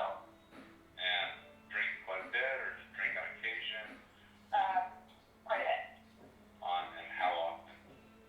I know, like, I can say for sure, like, on our weekend at least, she would go into town and get pretty intoxicated, at least one day a week, if not more. This allegation may be a cause for concern for investigators, given her pregnancy at the time. However, it's important to note that Melissa's opinion regarding the matter has not been verified. That Monday night, how long did you meet her overnight? Like by yourself. We were talking about like 5. That's the night you went to Winco. That Monday night. An earlier search of Jessica's car uncovered a receipt for Winco Foods located in Redding, California, 30 miles I love away from the Winco. Jubilee Youth Academy. It was dated September 19th, the same day Jessica claims to have given birth. You went to Winco that night. I'm not asking you, I'm telling you. You went to Winco that night. What'd you buy at Winco? You went with Joanne. Am I doing okay mentally? Yeah. Okay, so, 12 hours after, 14 hours after you have the baby, you go to Redding, Joanne to Winco. You remember that night? What'd you get at Winco that night? Well, my friends go by 30 miles, so we just went back home. Her admission is curious, given that the receipt only showed one purchase for a $1.88 bag of cookies. However, given that Javon was with her at the time, it's possible that he made the purchase himself. What did you buy for baby? Can you buy alcohol while pregnant? Go to Winco. Where do you go from there? I don't even know if that's a thing. I guess I can't really judge who's pregnant, who's not. I don't know. It'd be fucked up if you thought someone was and they weren't. You're like, you can't buy alcohol, you're pregnant, 6 a.m. and they're not. So I don't know if that's really a thing, but Back to your place. Okay, so now it's Tuesday morning, 6 a.m. Day off from work.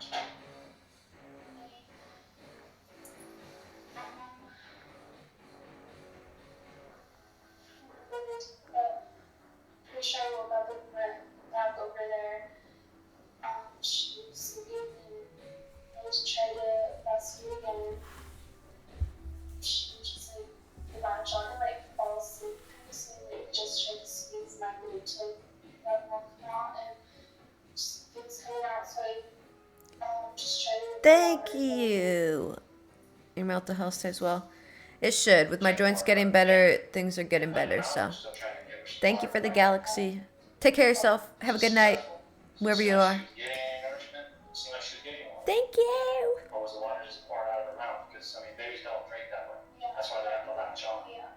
No, it just went in her mouth and then she like gave that like a second. The fuck was that? So, she takes the water comes up and she's giving it. And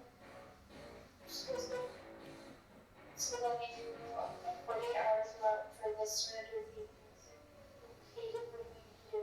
Though this is the second time Jessica has mentioned her 48 hours being up, under the Safely Surrendered Baby law in the state of California, a parent can safely surrender a baby confidentially and without fear of prosecution up to 72 hours after birth. Despite her apparent misunderstanding, it's her next admissions that seem to bring the detective's patience inching closer to an abrupt end. So it's Wednesday morning, I was taking sick day and I took it and so I like went to bed and was like actually didn't feel good and just the first 2 hour or whatever so I took it out.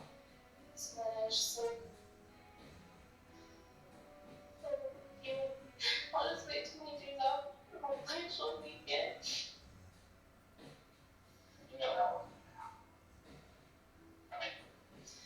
next day to you.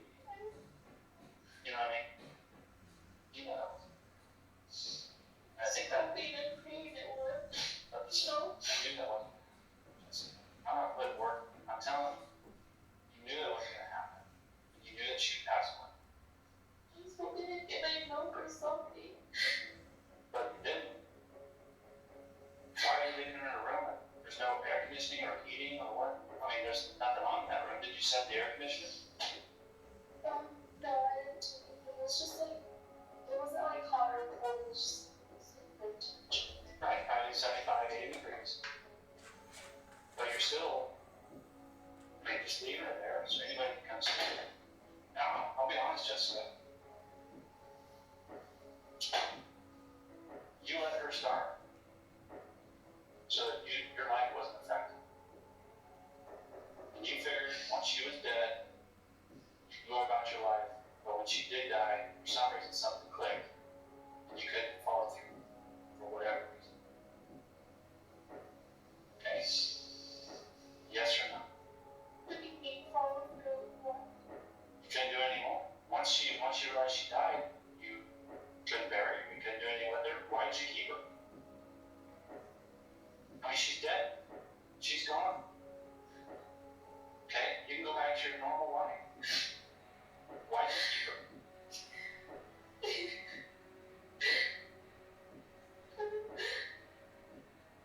Because I like didn't want to let go of her. But you didn't do anything to help her. Okay? You're smart enough. You know what you need to do. You knew that. Why didn't you?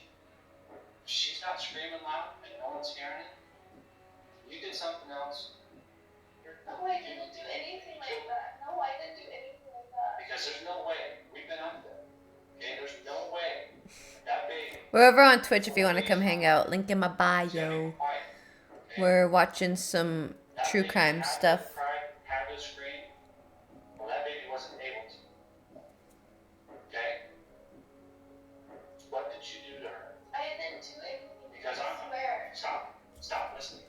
There's no way she could have gone for 2 or 3 days in that room screaming without anybody hearing her. She was next door to an apartment that was occupied. They were at home. There was people walking around. It's September, mid-September, sunny, 85 to 90 degrees, people walking around. There's 90 people up there. Like, 90 people. honestly, I don't know how no one heard her. That's what I'm wondering. I don't know. She wasn't alive to scream. I swear I did not kill her. I didn't do anything to her. I promise you. I swear. Tell I me didn't. how. Stop.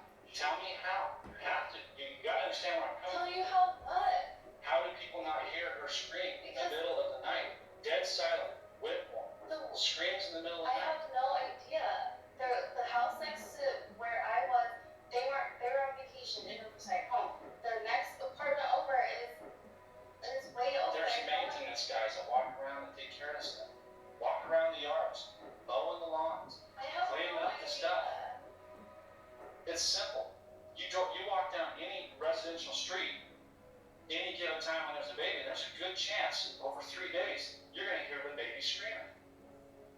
Like honestly, I could hear her like a little bit when I was outside the building, and that's it. And I had her like kind of further away from the window, and there was like a closet, but it's just like one of those like ones that it was open. It was just like the where you put your desk kind of thing. So I put her in there, but I don't She covered up honestly.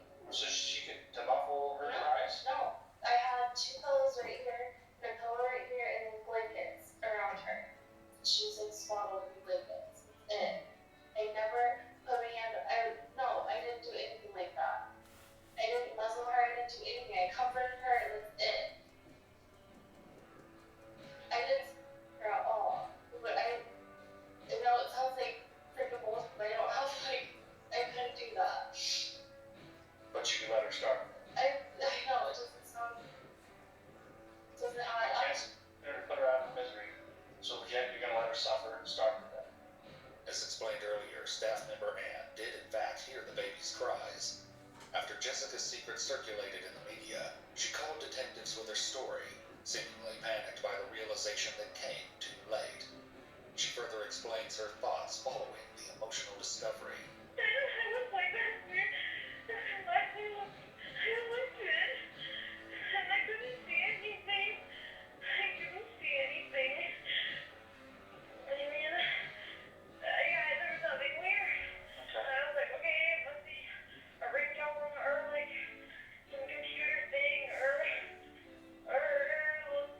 some like one of those dolls that people use to practice raising a baby or something. I was just like, that was weird, but it sounded real. What up? Like, Nothing I much. was like, We're I hanging out on can't see. Twitch. That's what's How you ridiculous. doing? And I didn't see anything, and I was just like, okay, that was weird. And I didn't even think of it until I just saw that there were 19. And I'm like, I was like, that's impossible.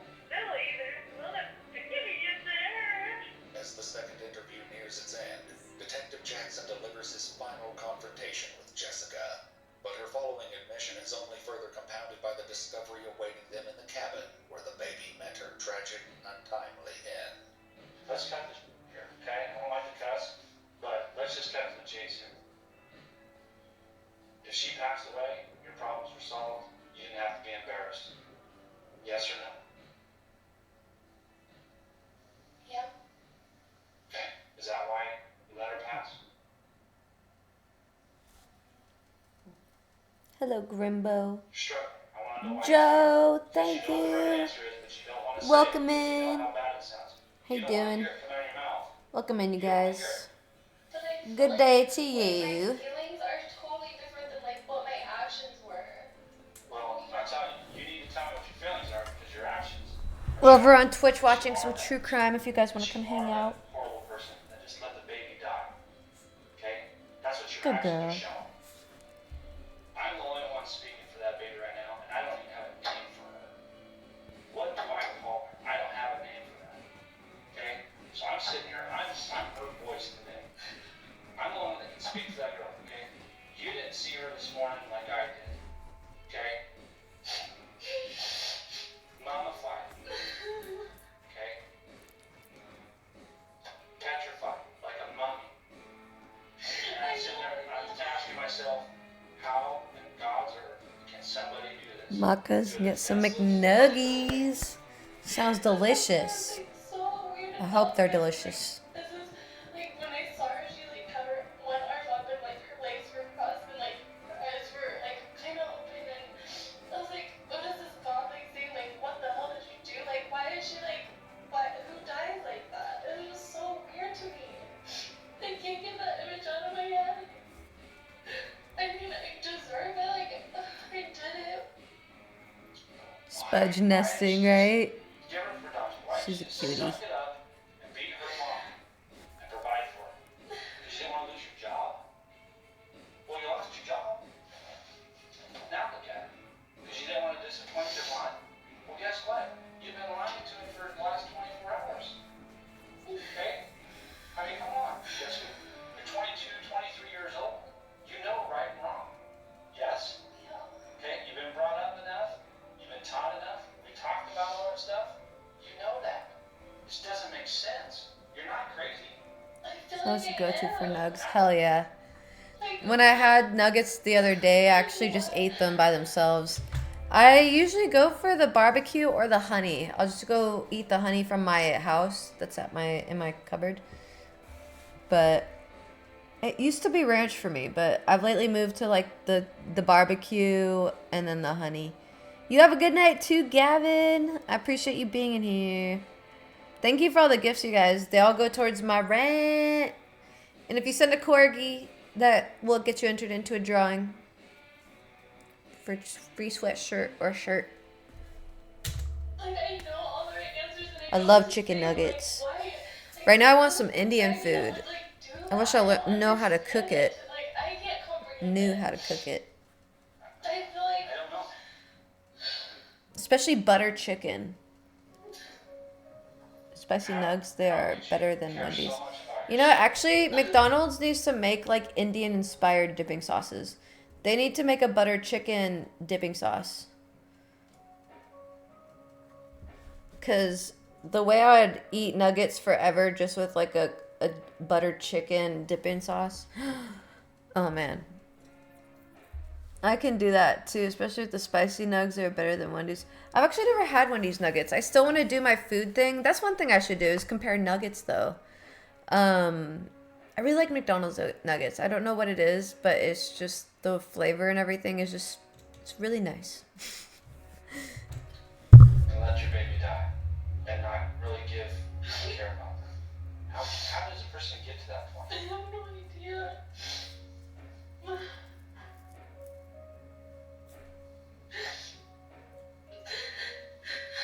How do you get to that point, Jessica? When the detective asked Javon how he felt knowing she didn't confide in him, he stated, "It makes me feel like I'm hanging out with a psycho." It's the small things in life, He right? further added that he felt as though Jessica's parents would have openly accepted a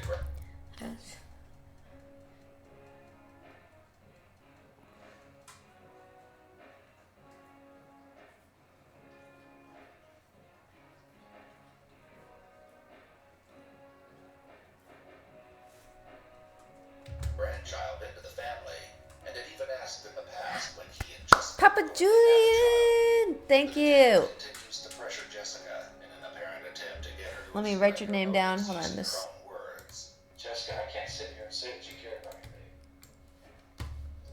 Thank you, Papa Julian. Also, welcome in. I hope you had a good weekend. Hope you had a good How Monday. does a person get to that point? Thank you. Where do we go from here? For the corgi, helps with red. Gets entered into a drawing for you. I know enough I'm gonna write these about- down I know later. enough about We'll get a persons Pringle to thing know. and do the I'd be writing. fool to sit here and I like. think you're gonna I know sit there's there and like tell me digital things that you 100% can sparkles do about for like drawings, but I don't like those to be honest. Get some chicken, brass potatoes, green beans. That's minced cream pie I haven't. Pasted butter chicken, really? Okay. Yeah, I fucking love buttered chicken right now. That's all I want. Welcome in, you guys. We're over on Twitch. Best part of my... Aw, I appreciate that, Bjorn. after that first I'm story. glad to provide some sort I of did realize I did service. your adoption. I know what happened. Okay? I know what clicked in your head. And you're not the first person that sat in my chair. Thank you, Papa Julian. Sure. Is that what you're saying? You tell me, Jessica. You keep asking me questions to ask you. You tell me. This is your turn to tell me. I don't need to sit here and ask you. You need to tell me. Because listen, okay? Odin! Okay, this Get out of the living room. Come here. chicken girl stuff, okay? Now. Baby died because of you. Odin, So suck it up and tell me come here. you thought what you were doing.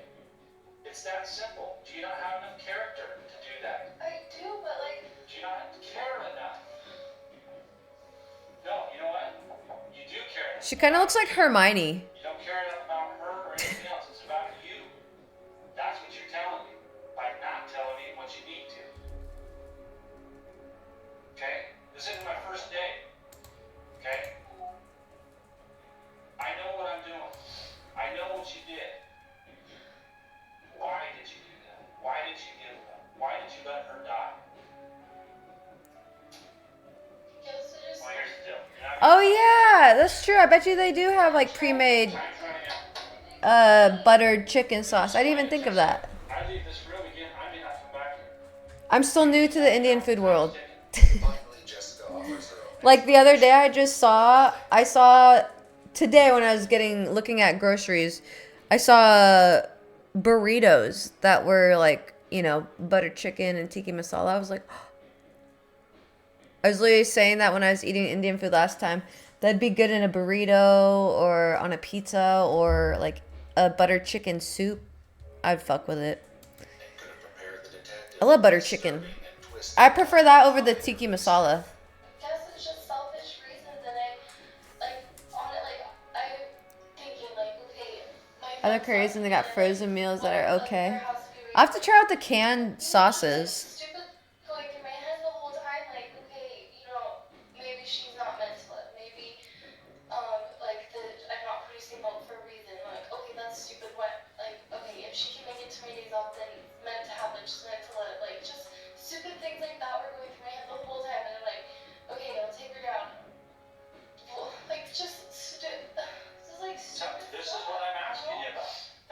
stupid stuff. I know, I understand where that came from. Such a crazy person saying it, and like honestly, like it wasn't about like me. Like I really cared for her, but like I just really cared for Ah, children. Papa Julian, you're always the best. I appreciate you. Such a hard like upbringing, and I'm I just grateful didn't for want to you. bring another Thank you, thing for on real. his Thank you, plate. thank you. And it's just, Say it, Jessica. Butter chicken, garlic, naan burritos. Right? That's what I was thinking. Like when I was eating the naan, I was like, if this wasn't a burrito, sign me up. something, but I guess Thank it you, was Papa me being Julian. selfish As always, and you're whatever he generous was, and but wonderful. and I don't really take in consideration like her I love well-being. looking outside and seeing the Christmas lights. What happens now? You gonna be ready? For what? Charm engagement, causing death. Thank you. Thank you, Papa Julian. I hope for good things this week. What does that mean? We're gonna be given to us there? That I don't know. Back at the academy, the Pasture 2 cabin where the baby was kept is thoroughly searched by crime scene investigators. Among the items found were several baby bottles, lactation aid tea bags and supplements, a stroller, a playpen, and a medical breast pump, adding confusion to Jessica's story. New questions arose. Where did the items come from? And if she had the means and supplies to care for the baby, why didn't she? Hi. After a few days of sitting in jail, Jessica is returned to the interview room to question her about the discovery. In this house, there was Oh, yay. Thank you, Papa pigs Julian. that we saw. Appreciate that. Was it there when you were there? I hope this week to do good videos. Assuming, I don't know, we'll see what this week brings, but I'm looking forward to this week's videos, so. Helps me feel a little better when you guys say you enjoy them, because I don't even know what I'm doing most of the time. With the revelation that previous staff members were allowed to care for their babies on campus, and that Jessica neglected to use any of the items left behind in Pasture 2, Jessica is left with no more excuses. As one detective leaves the room, the other offers her one last opportunity to explain herself. To get the, just to answer that question, we went down there with, and that we left really without being able to get answers for, so why?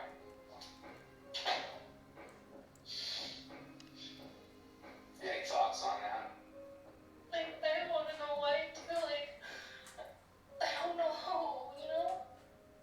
It's not me. Like, my actions I took were not, like, I know I did them, but, like, Be you nice. know, it's just, Beef, like, I leave don't him even alone. know who I am, you know? I just want my mom. Due to the advanced state of decomposition, an autopsy was unable to clearly rule out a cause of death for the baby. Oh, man. According to the report, there were no signs of blunt force trauma or other indications that the victim was physically assaulted. However, starvation could not be ruled out as a factor in her death. On November 9th, 2011, Jessica Fulbright Stop it! Stop. Beef, get out. with a Go. special allegation for great bodily injury. She was found guilty of first-degree murder. Hey. All the other charges were dismissed. She was sentenced to life in prison with the possibility of parole after 25 years. She died from death. I knew it. Central California Women's Facility in Shasta, California. There was one I started watching. Oh, here we go. Instagram and OnlyFans. I started one this morning when I was watching or cleaning up the weeds.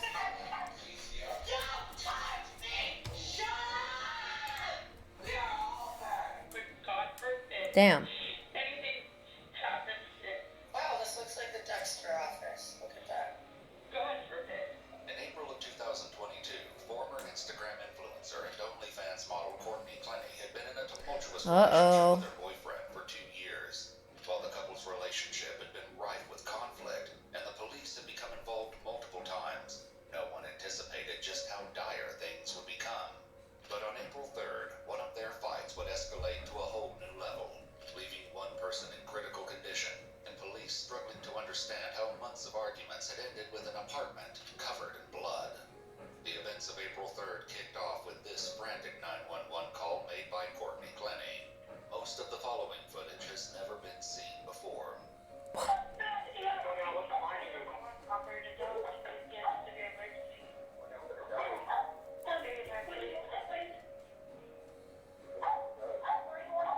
Uh-oh. Ma'am,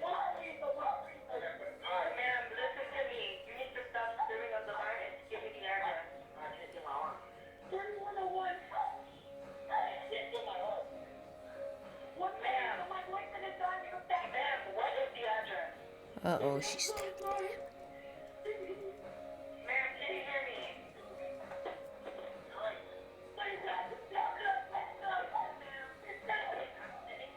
The operator never did manage to get the full address from Courtney.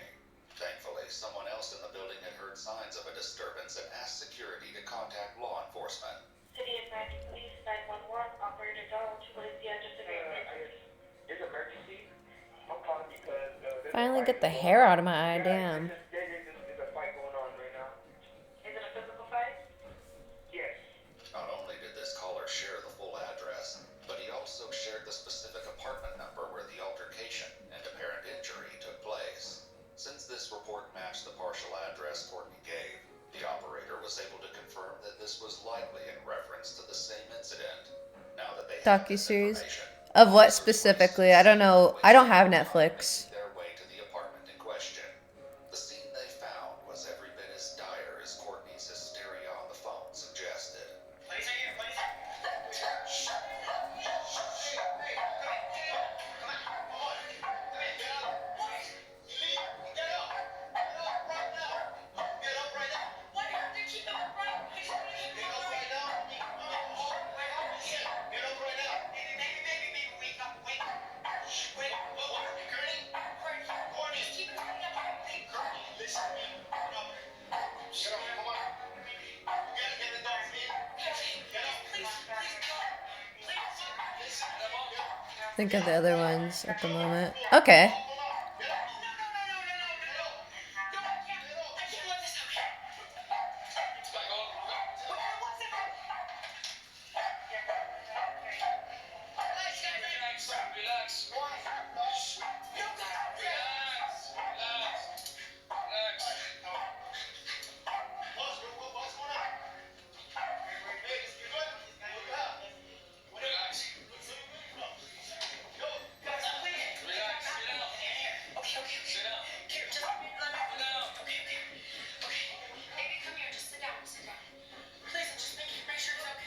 As first responders struggled to control Christian's bleeding and contain Courtney, Wasn't the around a harrowing pull, but back to situation it. It threatened to said spiral girl. even more out of control. How old is he? How old is he? I appreciate that, Bjorn. 7 years old. We have his birthday planned for Barcelona. Come on, stay here. Come back. Get the dog out. Come here. What's the dog's name? Come here. The other one. Ranger. Get the dog out. Ranger. Over here. Ranger. Hey, it's like his dad. So just... Okay, Ranger, let's go. Ranger, come on, man. Hey, it's like his dad. Why is she saying that? That's so bizarre.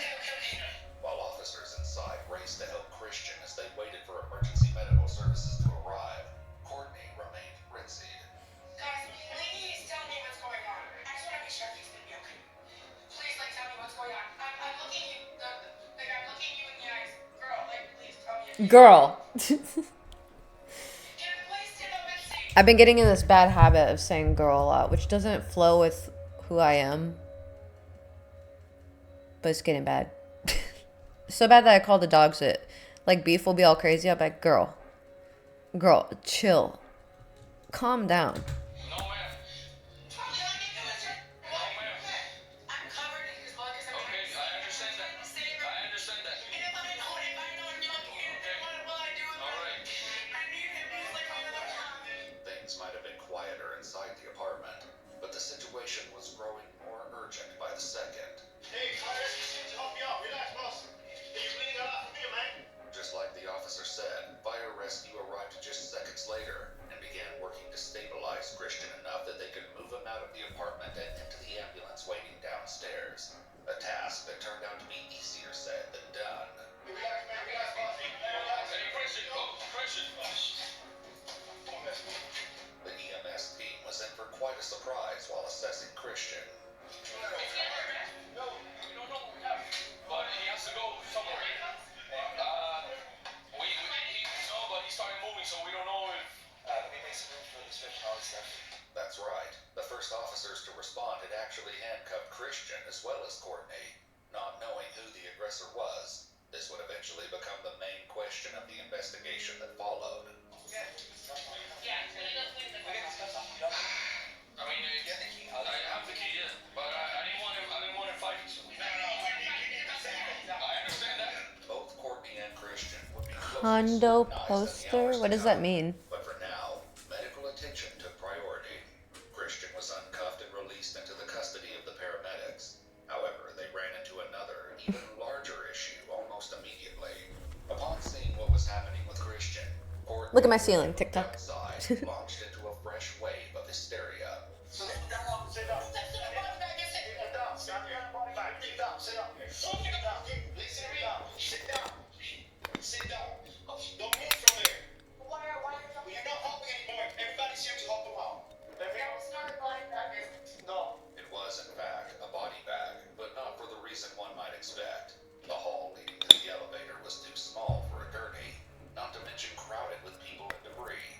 The EMS workers were forced to improvise and fashion a makeshift sling with the only item they had readily available. Only once they were out of the tight confines of the apartment were they able to get him onto a proper stretcher. With Christian being rushed to the hospital, the police were left with the only person who might be able to explain what on earth had happened in the apartment, the still distraught Courtney. Listen, the detectives are going. You're gonna talk to them, and then you're gonna spray yourself. But I'm gonna be covered in blood. I look crazy. I was holding him while he was spurting blood, trying to stop the bullet. I need you to be calm. Okay, and explain to me things for officer. I just feel like I'm gonna throw up because I feel like he's my dad. I just need to know that he's okay. He's at the hospital. We I don't just know. feel like she's buying time. There's no way I can be at the hospital. Right now, no. We're conducting an investigation.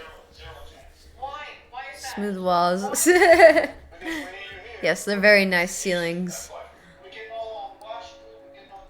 By the way, we are on $100.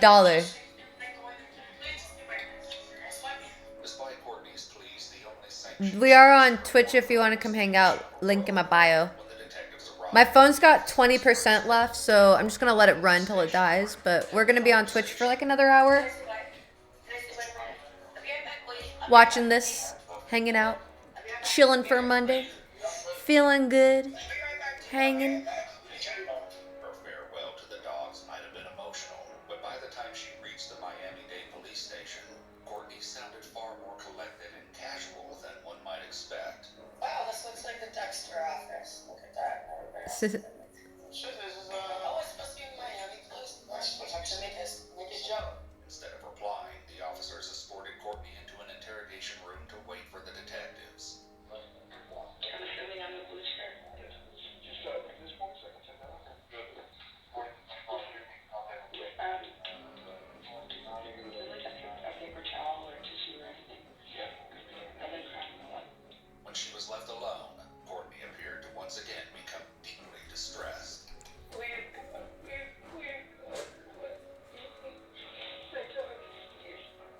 God. Christian. Okay. Thinking. Yeah, that's fantastic. Sorry. I'm not trying to be like, okay, I'm just like, I just cannot believe the way my day went. Yeah. And it's way worse than I just don't believe when I get to the hospital.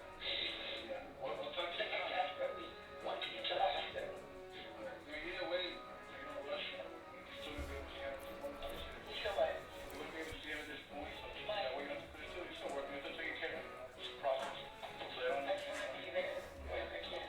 so yeah, once time we'll talk about that. Okay. After receiving tissues and water, Courtney was alone again to continue her emotional ruminations.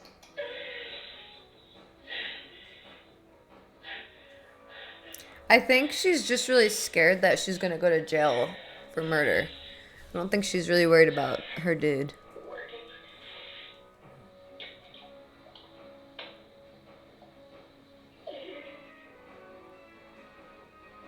Please, God, will take Christian to come to me. Please, God. I'm not gonna work out the blood. We talk to him again.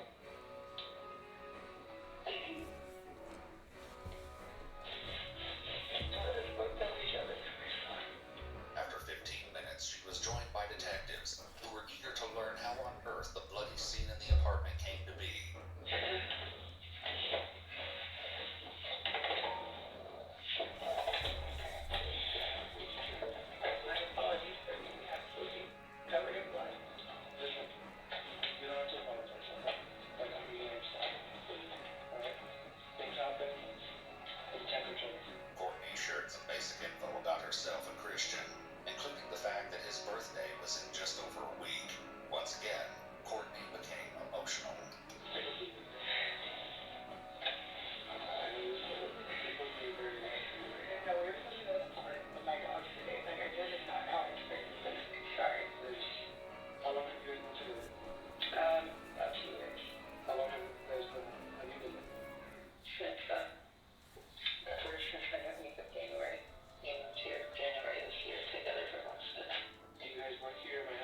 No, you're fine, Bjorn. I'm monitoring him and talking to him.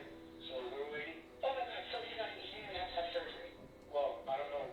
They're still doing x-rays and stuff like that. So I don't know yet. I'm waiting to hear a response. That's all I have to know. Thank you. Courtney sounded relieved, but in reality, Christian was far from being out of the woods. Only time would tell if he would survive his grievous wound. Once we're done, I will talk to them again and see what's the update. Okay. Hopefully I'm over freaking out. It's like yeah, whatever. Does he have any family? Thank you, Papa Julian. Today is the first day I'm on no prednisone, so that's the medicine I've been trying to get off of, and hopefully just eating a lot of garlic, a lot of turmeric this week will get the inflammation down in my leg. But at least I'm not taking high levels of like cortisol and stuff, and it really messes with your body. So I feel good. I feel really tired. It messes with my energy levels, but other than that, I feel better than I thought I would. I thought I'd be in worse pain. For a bit, it was like so bad I couldn't even sleep, but I've been able to get some pretty good night's sleep and sleep through the day, like sleeping a lot, but I'm grateful I can actually sleep. It's not so overly painful to where I can't sleep right now. So small things like that while getting off the medicine shows me like good things. So I just hope just eating a lot of garlic and stuff this week will bring my joint health back to where it can be, you know? Good news on the meds, right? I'm excited. I just hope this week will be good to me because of it. Because I'm on Rinvoq, and Rinvoq was doing good for me, and maybe that's why I flared is because the prednisone with the Rinvoq. So my knee seems to be doing a little better. I had no sugar today, no junk food. So, yeah, if I just stick to that, of course I'm gonna have pie on Thanksgiving, but the garlic and keeping steady with my diet is the most important thing. But I'm looking forward to it. I feel a little sleepy today, but I'm happy to be off those high levels of cortisol and stuff. It's just not good for you, and I can feel my body like less. It's like cooled down. I don't know how to explain it, but like even like my stomach torso area would feel like really warm, and now it doesn't. It feels just normal temperature. Pie, of course. Yes, I don't know what you guys are doing for Thanksgiving, but I will be on live, so if you guys want to hang out. But I'm going to cook a turkey for the dogs, but I don't know how much money I'll have, but I really just want pie. I just really want to eat pie, deviled eggs, and spinach dip. Maybe I'll get some canned cranberry sauce. But I just want to celebrate pie this year. Usually I try to do the whole sugar-free thing. I try to make a pie from scratch with like honey, and it's delicious, don't get me wrong, but I can't overindulge. So this year I just want to eat donuts for breakfast, eggnog, and then pie. Deviled eggs pie. Spinach dip pie. Pie. Okay? Stories jack everything up, literally. And there's like there's a point like when it's above 15, it helps me a lot. But anything below 15 just fucks with me. And so you can't be on those high doses for a long time, obviously. But I think every time I've gotten off my meds like that and had a good diet, good things have happened. I just need one med to stabilize me. I can't get off of them completely. I love spinach dip too. It does sound good. I think so too. Yeah, usually I go all out, cook a huge meal, but I'll cook a turkey for the dogs to eat for the week with some veggies. That'll roast for a few hours, and then, yeah, I'll just bake some pies from the frozen section or whatever and be happy smoking and eating some edible stuff and just have a simple Thanksgiving. Next year when I'm 30, I'll go all out again and whatnot, but this year I think it's important to just celebrate the pie. And I love spinach dip because my grandma always made spinach dip, and I love my grandma. She's my best friend. She's unfortunately passed, but that's a good way for me to always keep her in the holiday with me. And deviled eggs are a given, and that's my protein. And cranberry sauce is just to kind of feel festive. You want to cook with me? I don't think that's weird. A lot of people have said that. I love cooking with people.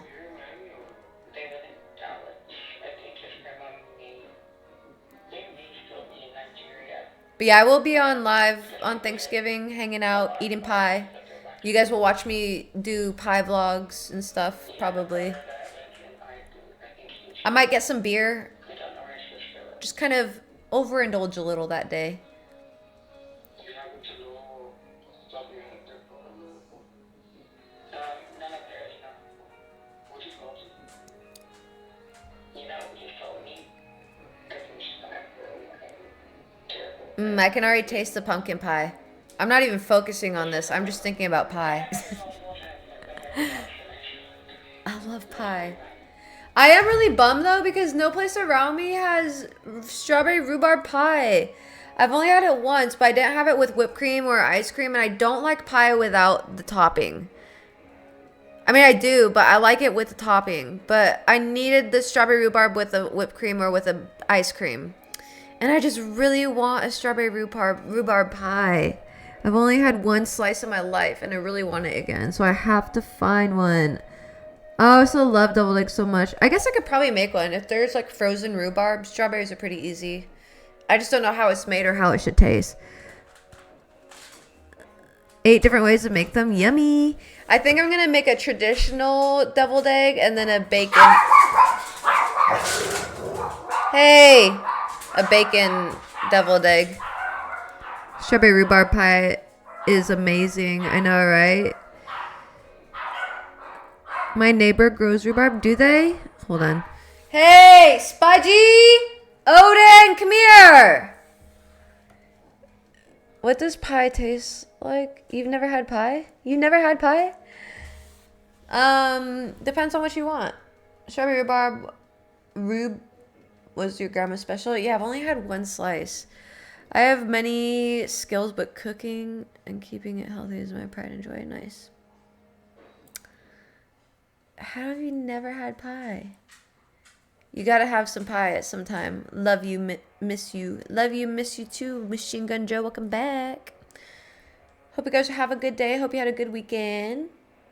We're on Twitch right now. Link in my bio. We're watching true crime. If you want to come hang out. Thank you for all the likes. Thank you for those who are donating and gifting. It all goes towards my rent. I appreciate y'all. I don't know what else I never had. What?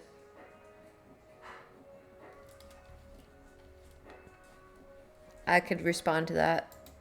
Your mother's butt? This ass!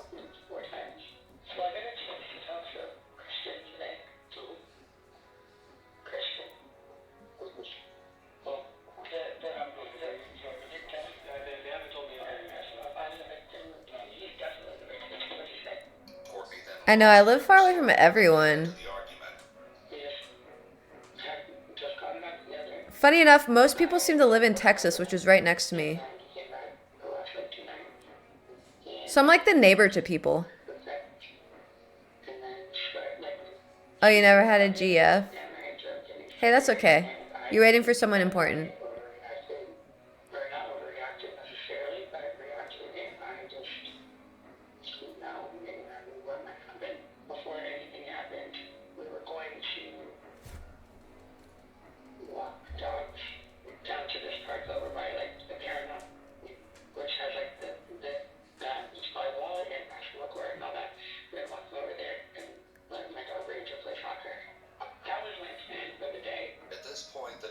Finally hit pause and made Courtney aware of her rights. Would I be able to talk to my lawsuit? Because he's pretty much acts as my attorney. I mean, not like for stuff like this. Obviously, I've never been in Spanish. Is he an attorney?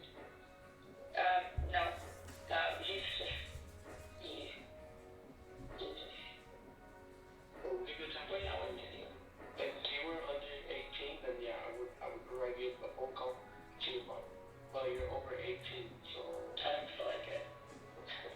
Yeah, but she's asking for an attorney. Does that still count? Hi. Yes, I'll make your food soon. Stop. Nope.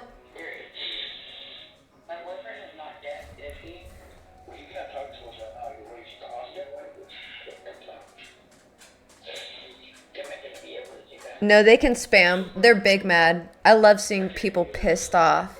I love pissing people off with how I look. I don't give them an answer. They don't deserve an answer. Courtney decided to go Stay ahead with mad. the conversation. The bloody tale she was about to tell was shocking, but the most horrendous details would come from some unexpected additional sources. Can I pet that dog? You can. There's 4 of them. Yeah, I mean, I don't know. But we shouldn't be together. We should Hey. one or two. Oh. Never mind. You're okay. Oh my god. Wrong doggo. Oh my god. Wait, hold on. I missed it. I haven't touched my ankle. It's like what? Sorry. Like, man, like, here it is. My boyfriend is not dead, is he? Well, you can't talk to us right now. You're way too awesome. Shit, and talk. Am I gonna be able to do that? So far right now, I can't give you an answer. Okay? We just have to go through everything. What was she saying oh my god about? This just happens. After a bit more consideration, Courtney decided to go ahead with the conversation. The bloody tale she was about to tell was shocking, but the most horrendous Yeah. details would come from some Hey, unexpected dating isn't all that great. I don't date. I would rather not. I'm not looking for anything right now. And I don't think it'd be smart for anyone to be to be honest. We shouldn't be together. We should put one or two. Look for yourself. Oh my god. Ah, I missed it again. Go away, Shredder, please. I keep missing it. conversation. The bloody tale she was about to tell was shocking. Sorry. Horrendous details would come from some unexpected additional sources. You know about history of the missing man? Yeah. I mean, interesting speaking that. I don't know. But we shouldn't be together. We should put one or two. Too many two. Oh my god. Oh, okay. I missed it. Oh my god. Or I didn't miss it this time. I haven't touched my ankle. It's like what? Sorry, the ADHD, I just kept missing the part. Like I just want to take a shower, god. Okay. Well, for me, that's okay. You'll run into the right person. The right person won't hurt you. I personally believe.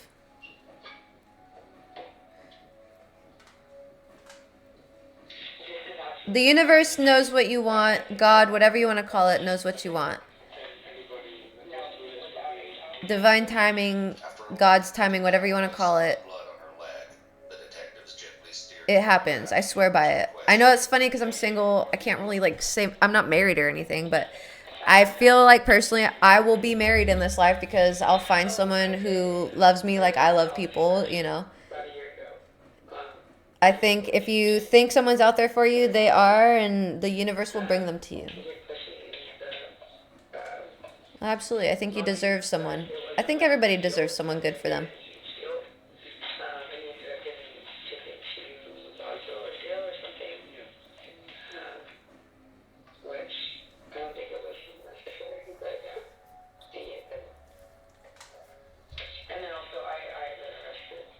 Hey, baby.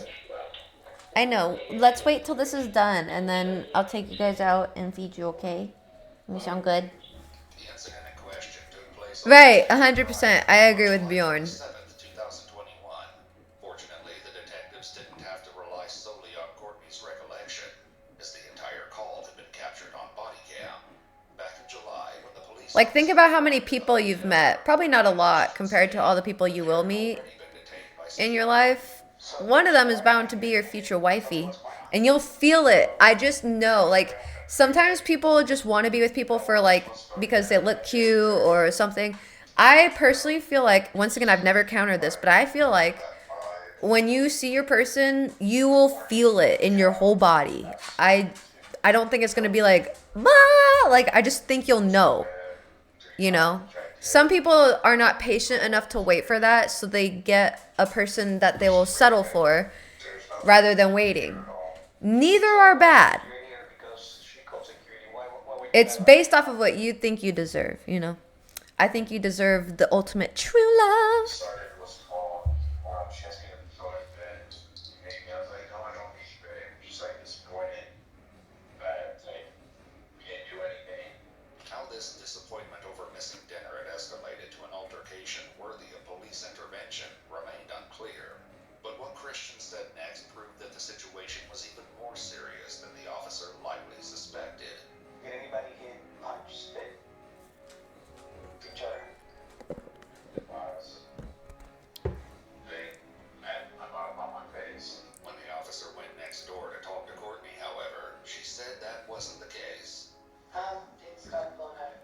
So he's doing fine? We were going back and forth, like getting really loud. And I decided to call because we were getting Came off rude. Oh no, I'm sorry to hear that. Poly doesn't work for me, to be honest. If you are poly, that's cool for you, but get kicked out or wake people up or something. poly takes a whole lot of Escalating. mental gymnastics I'm not willing to do. Life is already hard. I'm not trying to make it harder on myself. But some people feel different. They see love differently. I do not. Did anybody throw anything? Get the fuck away from my man! No, I'm just kidding. Suggested Anyway. otherwise. What triggered her to throw in the glass at you? Because my tone, like, she tells me to work on a couple things, like my tone, facial expressions. And after she threw the glass at you, did you punch her, hit her, pull her hair, spit on her, anything like that? So what do you Leave him alone. Yeah, I did not go ahead No. and stop. I was like, babe, stop it. I just don't want her to get in trouble at the local person much. When he talked with Courtney, the officer pressed her harder about throwing the glass. Okay, so when I go to the room and I see a broken glass on the floor, where did the glass come from? I don't know. I literally couldn't even remember how the fight started. Sure enough, when the officer looked around the couple's bedroom, there had been shards of broken glass amongst the mess. Based on this discovery, things hadn't looked good for Courtney. Did you remember throwing the glass? No. No. Hi. Oh, that sounds like I'm so foggy. That was just my mind selling for what was available. Could be. I didn't poly. I was curious about it, but it's still enough for me. Hi, Beef. Hi. What's up? Did you throw a bottle of hand or a glass? Hello, I love you. So you yes. You're a good boy. Okay, once again, do you think you did it or you did it? Oh, careful. This admission had changed the situation drastically, which the officer had explained to Christian as he escorted him into the hall. I tried to make it as short as I can. I don't want to give you a long speech here. Okay? There's a lot of things that we have discretion with. And there's a lot of Puppers. things that we don't. Yeah, that's beef. That's beef. You guys are in a relationship. She threw a glass at you. The glass is there. She admitted throwing the glass. When that happens, They're telling me they're hungry, which I am too. doesn't have any price for that. I don't think it's going to be an issue. However, the state here puts anyone that is a suspect on domestic violence. I just noticed your shirt. Yeah, I've been wearing this shirt for a few days actually, but yeah. I can't let you Ugh. No, I don't have to. I don't have to do anything. I'm done. All I have to do is what most of I have to do here. The hotel staff had said they would allow Christian to collect his belongings from the room upstairs, but after that, he would no longer be welcome on the property. Oh man. While security guards attempted to convince him to go get his things, the officer had gone back into the office to break the news to Courtney. As soon as she heard she was about to be arrested, her story began to change. Mark, Carney, this is the deal. So, All right. Good night, Zorby. Sleep well. and that in these states considered bad behavior. Hope you have fantastic dreams of sugar plums That is considered bad dancing in your head. behavior. Arrest. Good night. Talk to you tomorrow. Who loves Reptile makes me miss her. Aw, well, I hope that friend is doing well. Maybe you should reach out to that friend. You're going to be transported, okay? May I get help from my boyfriend before he's already gone? Christian wasn't actually gone. He refused to walk away from the security office to remove his things from the room. And ultimately, hotel security had made the decision to remove him. There's a lot that happened that I don't want to bring up. Let me explain to you. I have it. Calm down for a second. First, I need to shower. And it's let me explain to you how this is what I want. Despite her pleas, the officer wasn't budging. That hadn't seemed to dissuade Courtney from continuing her efforts, though. Try to walk peacefully out with me, please. Side note. Oh no, I'm sorry to hear that. Well, you could still talk to her in a sense, you know. Courtney had been assured Ew. the bathroom at the jail. Nothing much, Shane. We're watching some Iwu crew on Twitch over here. Welcome in, you guys. Despite ended in an arrest, this would pale in comparison to the events. Hope y'all are having a good day. The law hadn't been enough to dissuade the couple from further altercations. I know I love Iwu crew. Christian's severe So good. In April, they searched Courtney's phone and came across a collection of appalling evidence with the potential to change the entire case. First, they found that Courtney had been keeping notes to herself about her altercations with Christian.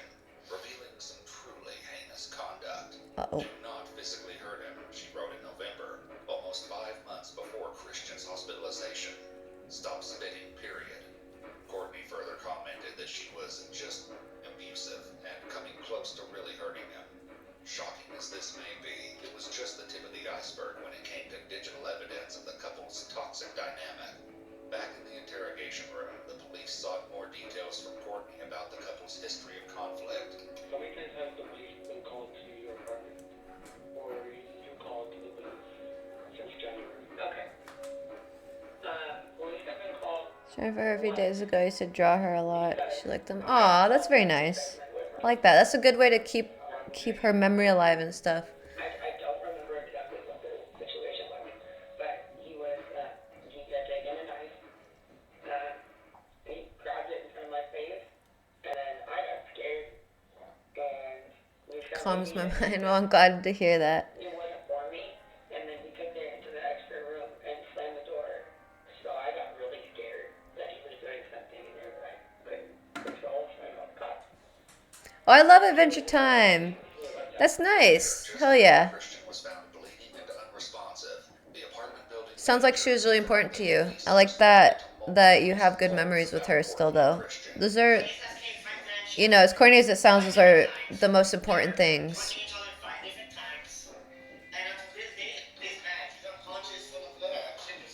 Significantly, the building manager wasn't the only one to attest to Courtney and Christian's history of violence.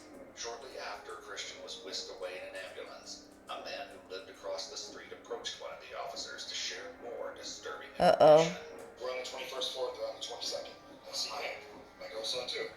In that bedroom, that's facing up to her street. Bam! Punch her. Oh yeah, hit her. And I'm like, look. I'm like, babe, look. He saw something. Lights go straight down. Oh, you can see cops coming in this building. You know, we're a big community here, so we're kind of like, what's going on? And that's it. I see you guys are all there. I gotta go say something. While going through the couple's text message history, the police found evidence that things were even I don't think that's worse strange, for Bjorn. Christian than the witnesses knew. For example, they found an apology from Courtney dated February 5th, 2 months before Christian's life-threatening injury that read, "You deserved better Oh, treatment nice, than Jeffrey. That's this. cool. And when I cut you, I absolutely hate myself for what I did to you." However, they were fighting again almost immediately. Courtney didn't seem to know, but Christian had been secretly recording some of their more serious fights. This one took place on February 8th, just 3 days after Courtney apologized for cutting him. Oh. And just how incredibly volatile their relationship had been. Decide whether or not you're done gaslighting me. Decide whether or not you're done gaslighting me. Decide right now. So, Brett, I asked you something that I don't know, and I apologize to you, but you hit me. Shut up. Don't.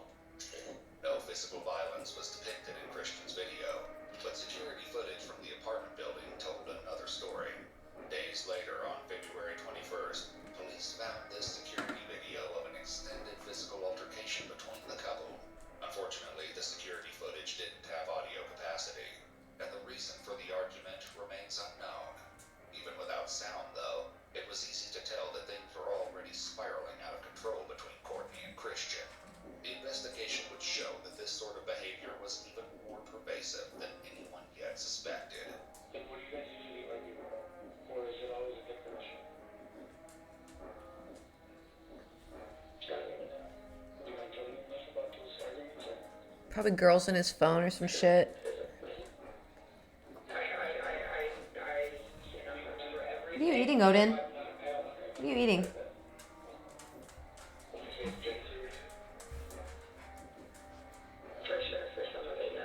Another argument recorded a month later. Hello, welcome in. Have a good night, Papa Julian. Thank you again.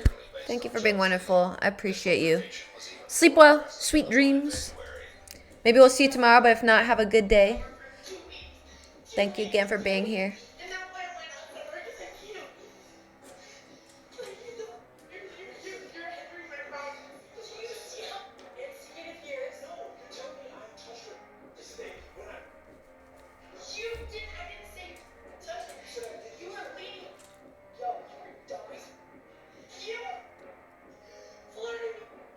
I don't want to be mean, but she kind of looks like the girls from White Chicks right there. Right there. Maybe it's a bad lighting or angle or something. Because she looks really pretty on all the other angles.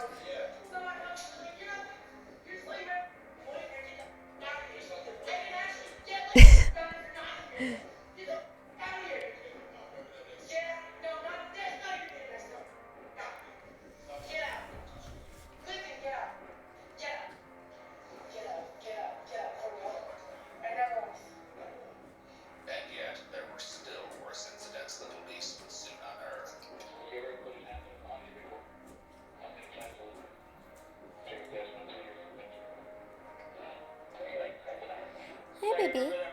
Oh, you're so cute. Football game, but I can't remember when it was. It might have just been like overdrawn, but I know I haven't, so I'll leave that out because I can't give you exact facts.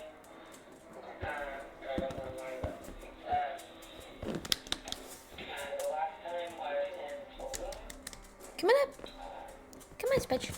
she grabbed me by my ear, and we were both drinking. But there was a bench in front of our bed, and she threw me against the bench next to the bench. I said at the bench, and I fell on the floor.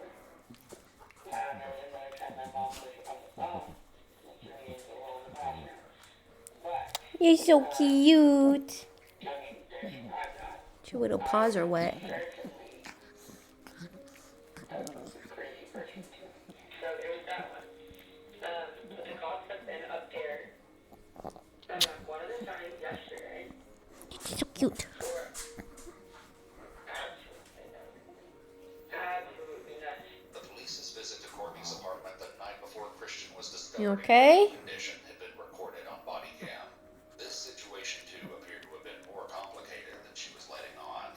She a part of both? We had a domestic dispute. Okay. Basically, she Can you please let me know? From White Chicks is funny. Please?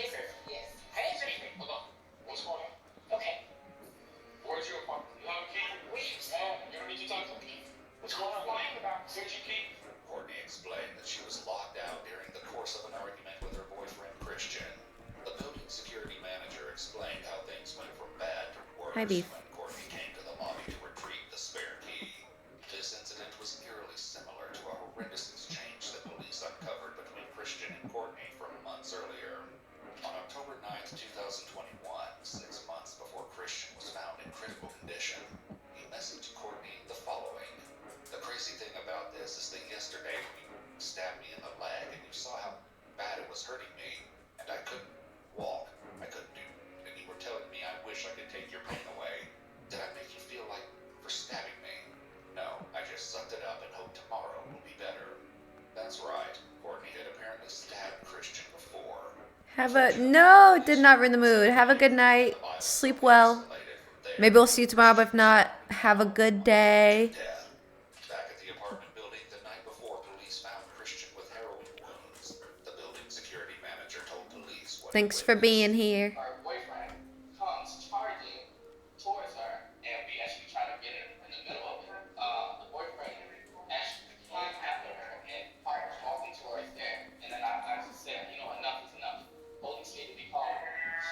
She said she don't want police to be called. But when it's in a public area, something happened like that. It's not safe. It's the residents first. Further investigation into the text messages surrounding the stabbing from 6 months earlier revealed that Courtney never responded to Christian's message. The next day, he sent another, indicating that yet another physical altercation had taken place. He wrote, "Hey, I'm sorry. If it's okay, can I come back up?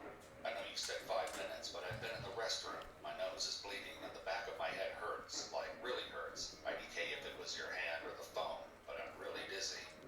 This time, Courtney responded and told Christian, "I'm putting your stuff up. You can come get it when I say you can. Go to first aid." The rest of the conversation would reveal a whole new level of cruelty. Back on the night before Christian's hospitalization, Courtney was determined to share her version of the story after hearing what the building manager reported. What else do you I just told her I was going to get a chance to speak. Go ahead, Courtney. What's going on? Why is she... Are you listening? Listen, go ahead. Are you straight? Do you continue? Okay, did you hear all this? The person on the other end of the phone call was Courtney's father, who remained on the line. I just feel like she does that to make things severe and like buy herself time. I don't know why. It seems there's something off about it. To plead with Courtney to let him back into the apartment, revealing even more disturbing information in the process. A few minutes after Courtney told him to go to first aid, he wrote, "Can you please let me in and help me, please? I can't keep walking up and down and my leg hurts. Come on." Courtney did not appear to have let Christian inside. He contacted her again. By the way, my phone has like 10%, so it's gonna die soon, so I'm just gonna let it die. But if we're still going on Twitch, link in my bio if you want to come hang out on Twitch. Concussion and have anxiety. I slept in the restroom for 2 hours and I'm just lost writes to Christian, I'm sorry for hitting you in the face and in the back of your head and spitting on you. Is it right? No. You just pissed me the off, but I still love you.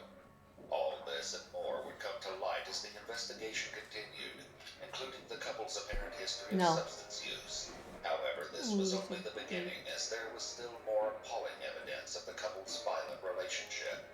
Back on the night before Christian was found fighting for his life, Courtney was determined to make the police listen to her. Why do you have so many against me? Man, like, I'm just sure.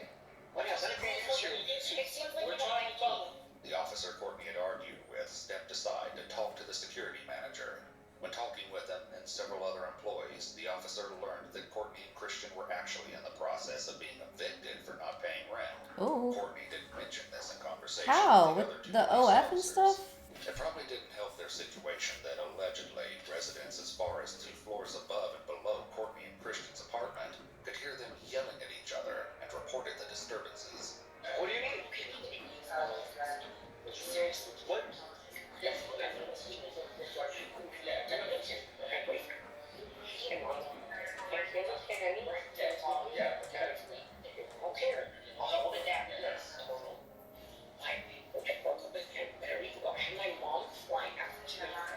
She stayed with me for a week. And like hung out and he kept sleeping in the elevator inside of my like extra couch. Courtney said that her mother had gone home that morning, after which things with Christian had taken a turn for the worst again. I stayed in my apartment all day. I didn't take my dogs out for like 8 hours because I was afraid that when I came down here, I was going to be down. And when I did sit down, I walked my dogs and it was slowly getting moved. And then all of a sudden, like he phoned me in the elevator and I said, don't fall for me. So this guy said, shut her. Well, when I was upstairs and they shut the door, I said, shut me up. Like I really got angry because that did not happen. Recent text messages between the couple indicated that they'd been arguing almost constantly since April 1st, 2 days before police found Christian in a critical state. After ignoring messages from Christian in which he apologized for entering the apartment before her mom left and begged to have a direct conversation, Courtney informed him, "You're like talking to a bag of rocks." How this insult led to a knife wound remained to be seen. The night before the stabbing, Courtney continued to plead her case to the officers on scene. I am, right now, like I have not always been a victim, but like right now, I'm a freaking victim of this situation. I was scared to go down the river and my dog. I just walked in and I told him, you don't have a chance, and now all of a sudden this is all happening. Alright, so what do you want? I want a restraining order against Christian Gonzalez. Additionally, Courtney and the security manager had found some common ground when the police asked what they wanted to see happen. Both had requested that Christian be removed from the property for trespassing. However, just like every other aspect of this case, things had not been that simple. Does he have property in the apartment with you? A lot of property, you said. Has he been with you here for about 2 months? Right? Let me let you know something. He lives here. That person lives in that apartment with you. And we cannot trespass anybody that lives in this place. The police escorted Courtney back to her apartment and did a walkthrough of the complex, but didn't find Christian. He was clearly around, however, because when Courtney gave police consent to search her phone, records showed that he texted Courtney saying, "Courtney, please, I was downstairs and they're trying to get me for trespassing. Help, please." Though he sent countless messages begging her to help him or talk to him, her only response was, "You never loved me." The police never did catch up with Christian, and since there was no ongoing violence, the officers departed. They had no idea they would be back in fewer than 24 hours after the bloody culmination of the couple's fight. In the interrogation room, Courtney explained how their interactions had continued after the police left the previous night. Oh, you're so cute. And then he explained the whole thing, and I was like, okay, you know what? Let's agree. We will never like touch each other again out of anger, and you will never get high like me again. Those were the two like main things. Courtney stuck to her story that things had recently changed for the better between her and Christian, but this turned out to be little more than the eye of the storm, because less than 24 hours later, Christian would be in the hospital fighting for his life.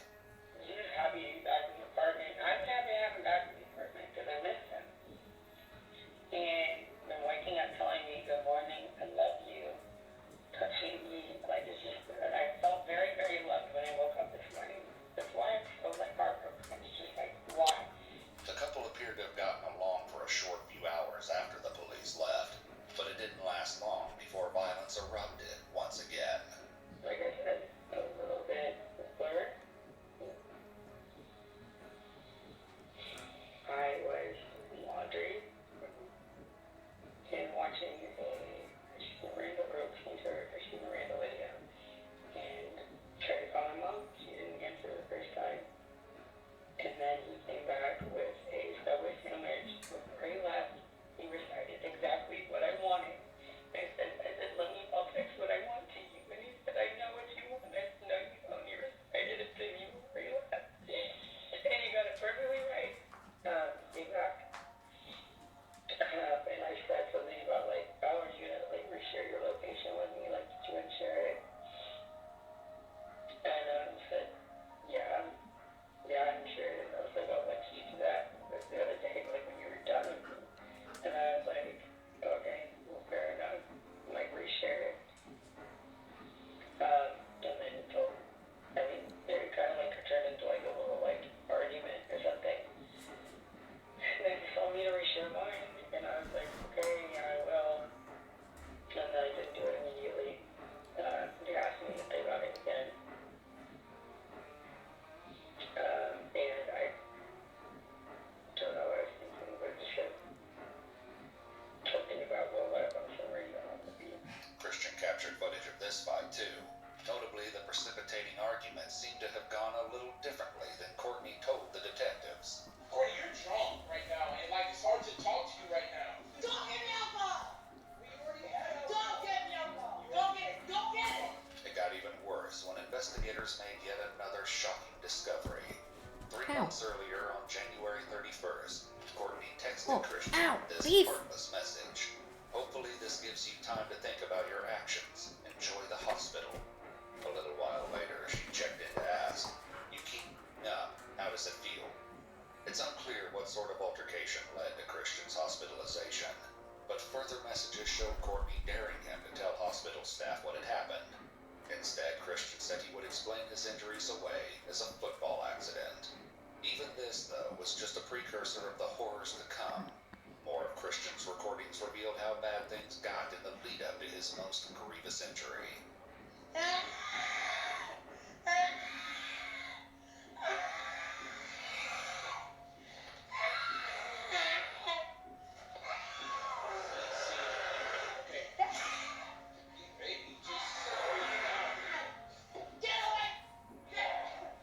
In the interrogation room, Courtney continued to downplay the confrontation. So I was like, why are you doing this? Like, just because, like I said, that we're over blah blah. And he was trying to talk to me, and I just didn't want to talk to him. Casey, I'm sorry. Shut up! We are over! Okay? No, you're not. Stop it. Stop! Don't touch me! Stop! No! You're not! You know that? According to the text messages from January sent while Christian was at the hospital 3 months earlier, he practically begged Courtney for help, to no avail. Christian replied, I don't feel so good, Court. Can you come? Same, Courtney wrote back. Oh well. Christian's next message read, Come, I'm scared. Courtney's callous reply was simply, Nah, you're not. It seemed like the tirade against Christian never let up, because on the day before Christian's stabbing, Courtney once again took things to a whole new level. Oh.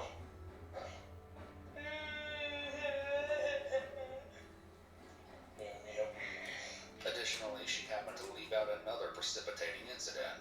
According to Christian's video, he'd apparently said hello to one of their neighbors, something he was apparently not allowed to do. You tough? You know damn well the right thing to do is to tell me. Yes, and I am so sorry. So shut up and let me slide you dumb. I'm not gonna slap you. Keep my phone. You have your phone. I don't have it anymore. Find it and charge it. What? Find it and charge it! I'm sorry, I don't care. Find it and charge it. Okay, just stop. Don't touch me.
begging for help, and Christian became increasingly distraught. When Courtney eventually wrote back, it was once again with an apology that said, "I feel extreme regret, sadness, and humiliation, and I am so sorry for hurting you. I hope we can get through this, but I understand if we can't. Your anger and pain is completely valid." However, during the fight the night before disaster struck, there was no evidence that Courtney had offered any such apology.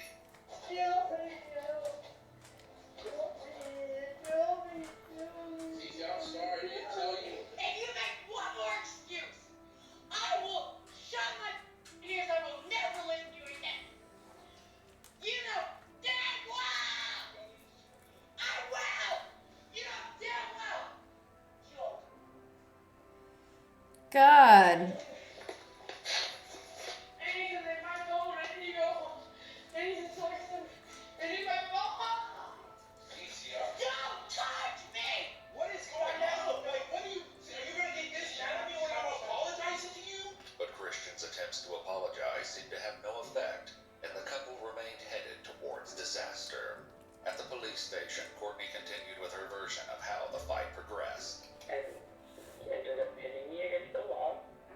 And then, I said, like, choking me on the floor. And it's happened twice before, where I couldn't breathe and I was on the floor. I could not breathe. And I don't think that he just. Oh, my phone died. But I was. What a mess. All right. So why don't you God. one of the guys in the G-Wagon, because I said something about that when I broke up with him like a week ago. Out of anger. And it made me think I want that. Because I love him. But that was just one of the things that he said.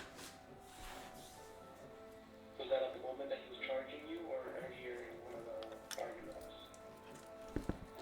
It was before he choked me. Yeah, it was before he choked me. So you told me that he had you against the wall at one point, right? With the hands over your neck? And how did you end up from the wall to the ground? Let me go. Let me go. And then I started on him because I was against the wall. I started trying to hit him. Yeah. And then we put him on the ground. He dropped you to the ground. Did he lift you up, or did he grab your hair? Did he just kind of rotate you onto the ground? I really couldn't tell. If I could have been given all these questions, I could be like, let me think about it. Or when I'm trying to remember a whole situation where I was very upset about something, which I learned in therapy or whatever. It's like write down all the details so you don't forget. At some point during the scuffle, Courtney said that Christian let her go. However, the peace had only been temporary. I walked into the living room. She was sitting on the couch. I didn't sit on the floor. I walked in the living room. I called my mom. You can see I was calling my mom. I'm happy and angry. I went in the living room, took her on the couch, he came in there and took my phone out of my hand. Did he ever get the phone out of your hands? No. No. He just came over to me and was trying to get it. So they have it over by the door, and somehow it was over in the living room. We were standing by the couch, just before the kitchen. I was in the kitchen. And then just I could see all the lights inside, and it was coming at me. And so I grabbed one of these knives, and I was like, I swear to God. I swear to God.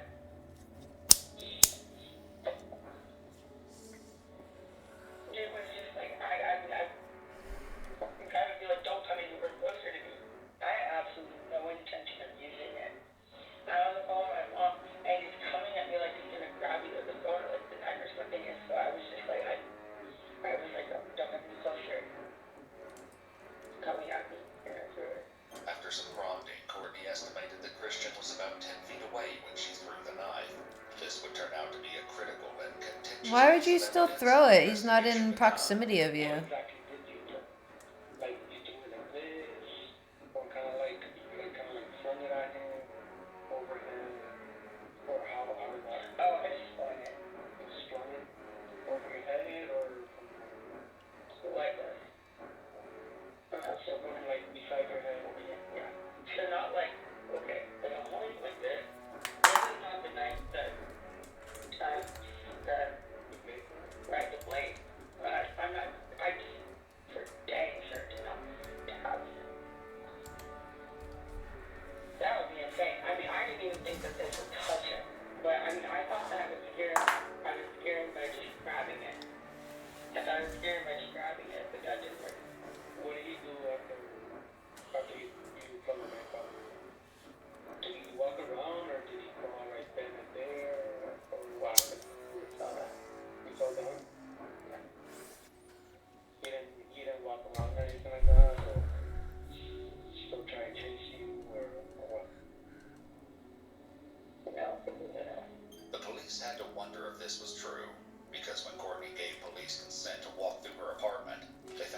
belongings in the house, including the kitchen, living room, entryway, and even the bathroom.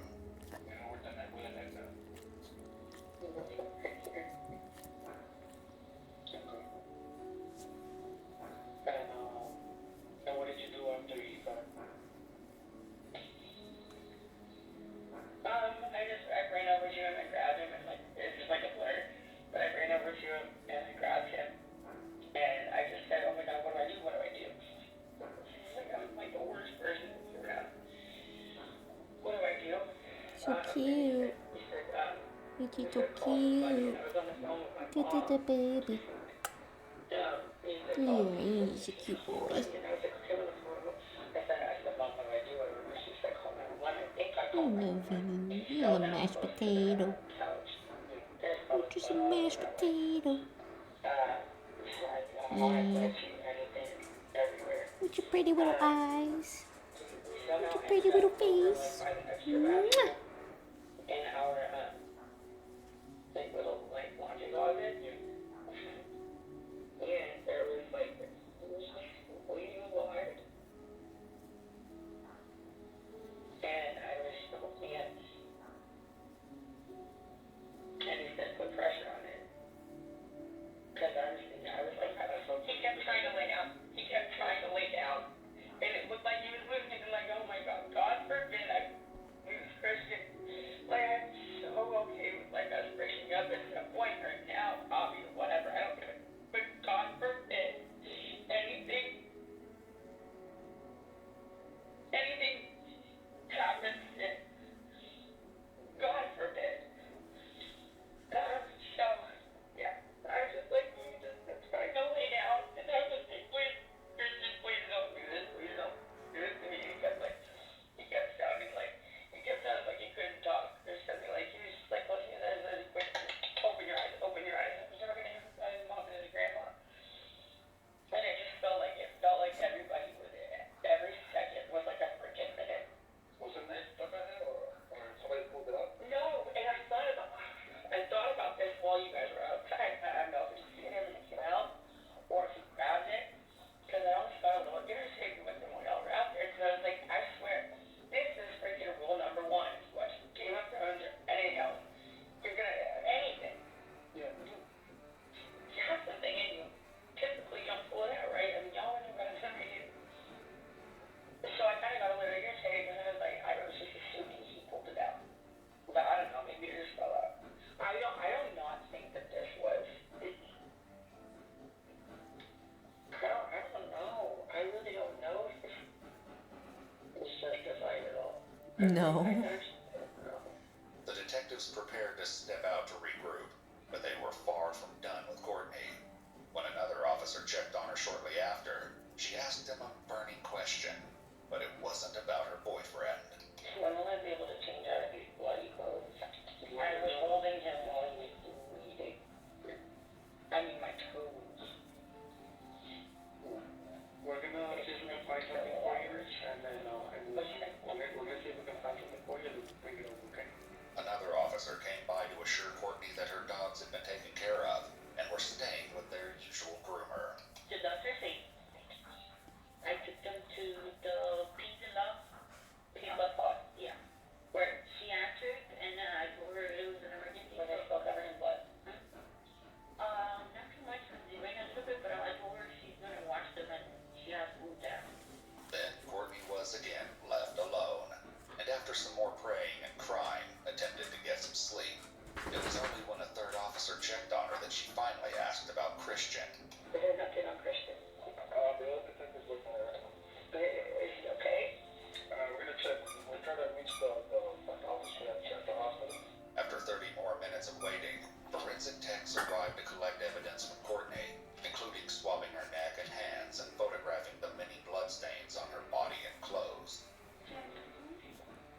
Oh, big old stretch. Good job. Oh, good job.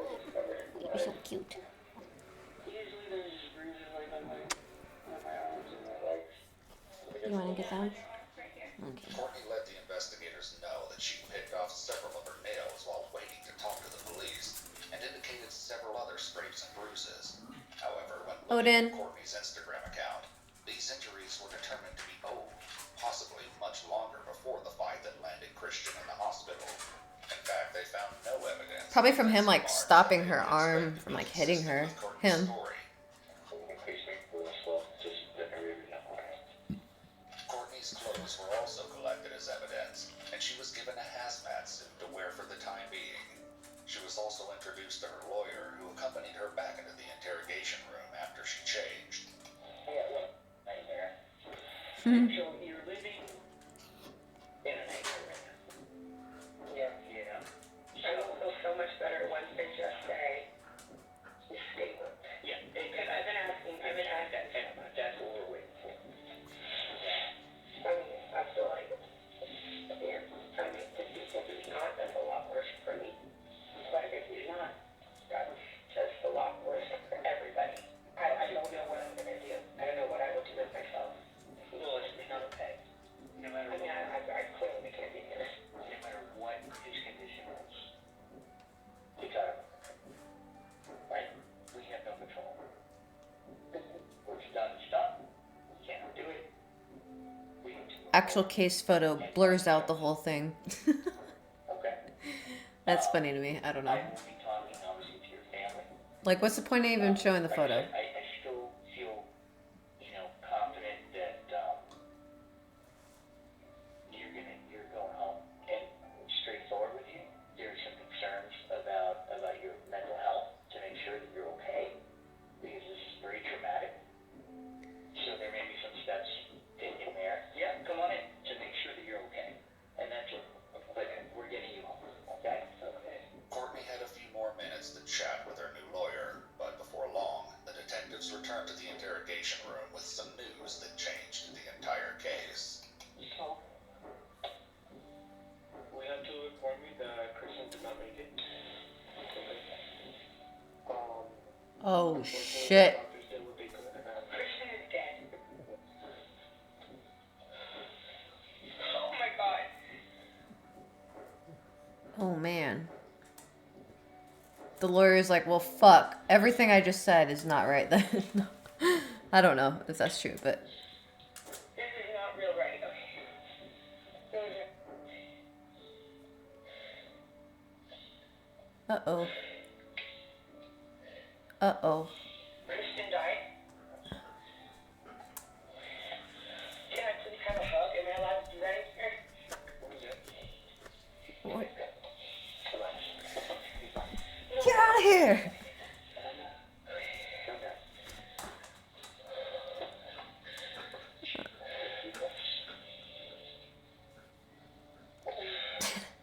Hold on, B.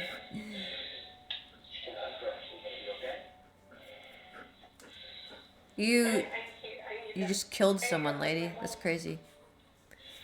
I'll talk to you. Oh my god. Like alone in like a room by myself. You won't be after this. No, that's not true. That's not real, right? Kristen is dead. Yeah, I know it. I know, I just can't believe it. Even before being taken to the hospital, the first responders were clearly aware that things had not looked good for Christian.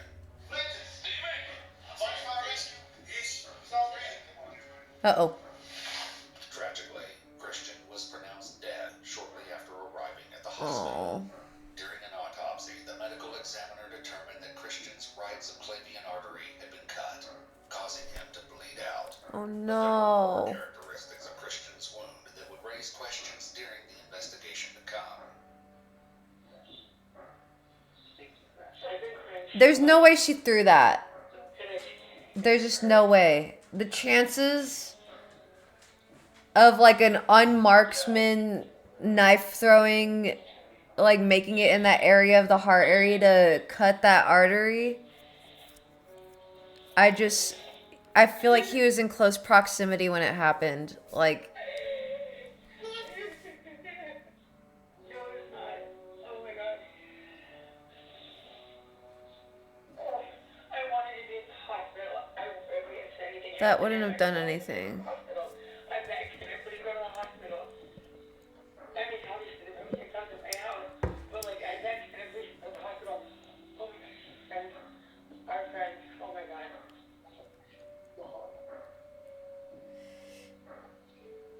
She's just feeling all the shame that of her actions. She's not none of it's like really this concern for her dude. It's how are the friends gonna see me? Like I'm gonna wake up tomorrow. my life is ruined kind of thing, which I get, but also like no concern for really I think her man.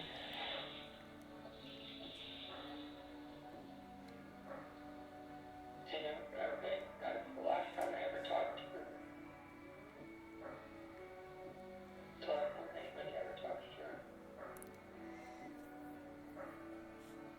God, the last thing he ate was Subway. What did I say to that other room? I said, God forbid, when, like, from the far away, what if they had accidentally hit a little bit lower and he died? That's what I said. Once again, Christian's secret recordings of one of their fights revealed that this outcome could have been what Courtney wanted all along. Courtney, I need your help. Courtney, I know you care about my head right now. No, the cops are gonna take me to jail. Dan, That's cool. I don't care, Christian. I don't care about you. Just stop it. Christian, I honestly, like, I know that, like, you know, in your head is serious. I told you to leave downstairs. I told you I'm actually not having a good day. We're actually literally, I want to kill you. It seemed Courtney got her wish, but whether or not this was intentional remained to be seen. The medical examiner stated that based on the angle and depth, he believed that the injury could not have been inflicted by a thrown knife. Courtney's intentions, along with the method of attack, would not be determined that night. For now, though, the police did something unexpected. I think the detective should go to your mom if she's trying to get a flight to get you some support. Because we just met. What do you mean? We're gonna get you some support, okay? I swear I was holding you for so effing long. I hate that she keeps saying this like it does anything. Actually sitting right there, and I was like, why are they taking so effing long? And I was just sitting there, please.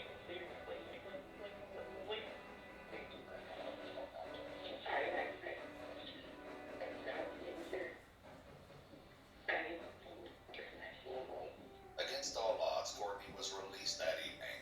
She moved back in with her parents in Dallas, Texas, while the investigation continued in Florida. However, the What? case didn't seem to be enough to keep her out of trouble for long. On June 16th, over 2 months since Christian's tragic passing, the police were once again called out as a result of a disturbance involving Courtney. Well, what's happening is she's like, hey, I'm sorry, if you want that home, if you want that. But yeah, of course, yeah, I'm gonna On the way to Courtney's parents' house, though, things took a turn. re-report the fertility just to make out, no, I don't want to do that, especially, I mean, dude, I'm 6, the grown guy, I don't want to hurry up. Yeah, so I just kind of try to walk around, and then she trips about it, kind of like going down the road. Uncomfortable, the young man texted his father for help.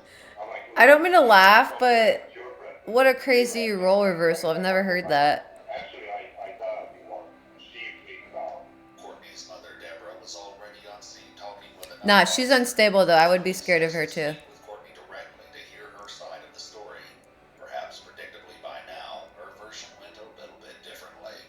Oh, hi. Oh, God. I'm back there. No, it's okay. We just want to get your side of the story. Courtney claimed that there was no issue until the neighbor's father interrupted. She said nothing about making romantic advances. In the end, the situation was resolved without any criminal charges being filed. However, that wasn't the case when it came to the Beef. investigation Hey, into leave him alone. Christian's death. After the run-in with the neighbors, Courtney enrolled herself in an inpatient treatment program for substance abuse and post-traumatic stress located in Hawaii. It wasn't until 4 months after Christian died, once all the digital evidence, like text messages and videos, Hey. had been thoroughly reviewed, and prosecutors agreed how to move forward, that a warrant was issued for her arrest. On August 10th, the Hawaii facility was raided by a SWAT team, who took Courtney into custody. Damn. Preparations to extradite her back to Florida were underway, but Courtney chose to return voluntarily. But that wasn't the only arrest that was made. In January 2024, nearly 2 years since Christian's death, warrants were also issued for the arrest of Courtney's parents, Kim and Deborah. There are warrants for you and your wife's arrest.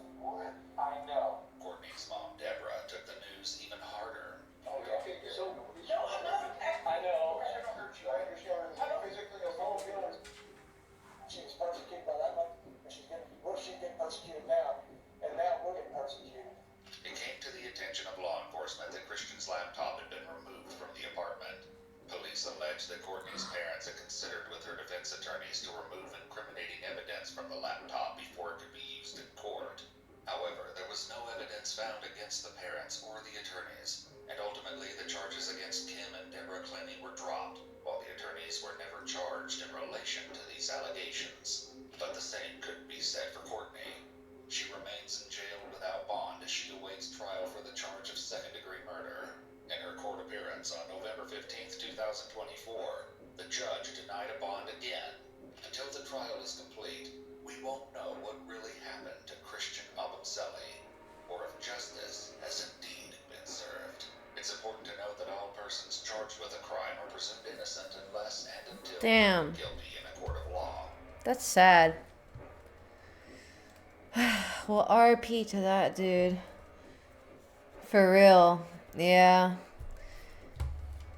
That is really sad. That bums me out. Man. Well, I am going to feed the dogs. I appreciate y'all hanging out with me. I'll be on probably tomorrow. I'll be on every day this week. We're going to be raising money for rent.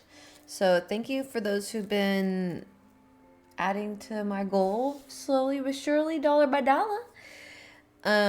But hopefully you guys have a good rest of your night. Eat, hydrate, take care of yourself, sleep well. Don't use that dream toilet. You have a good night to B9. And I'll see you guys tomorrow. I think I'm going to do a car vlog, work on some posting for TikTok shop, and then I'll be on. So, yeah, simple day, but lots to accomplish. Anyway, hope you guys have a good night. Love you. Thanks again for hanging out. Toodaloo. I gotta pee so bad.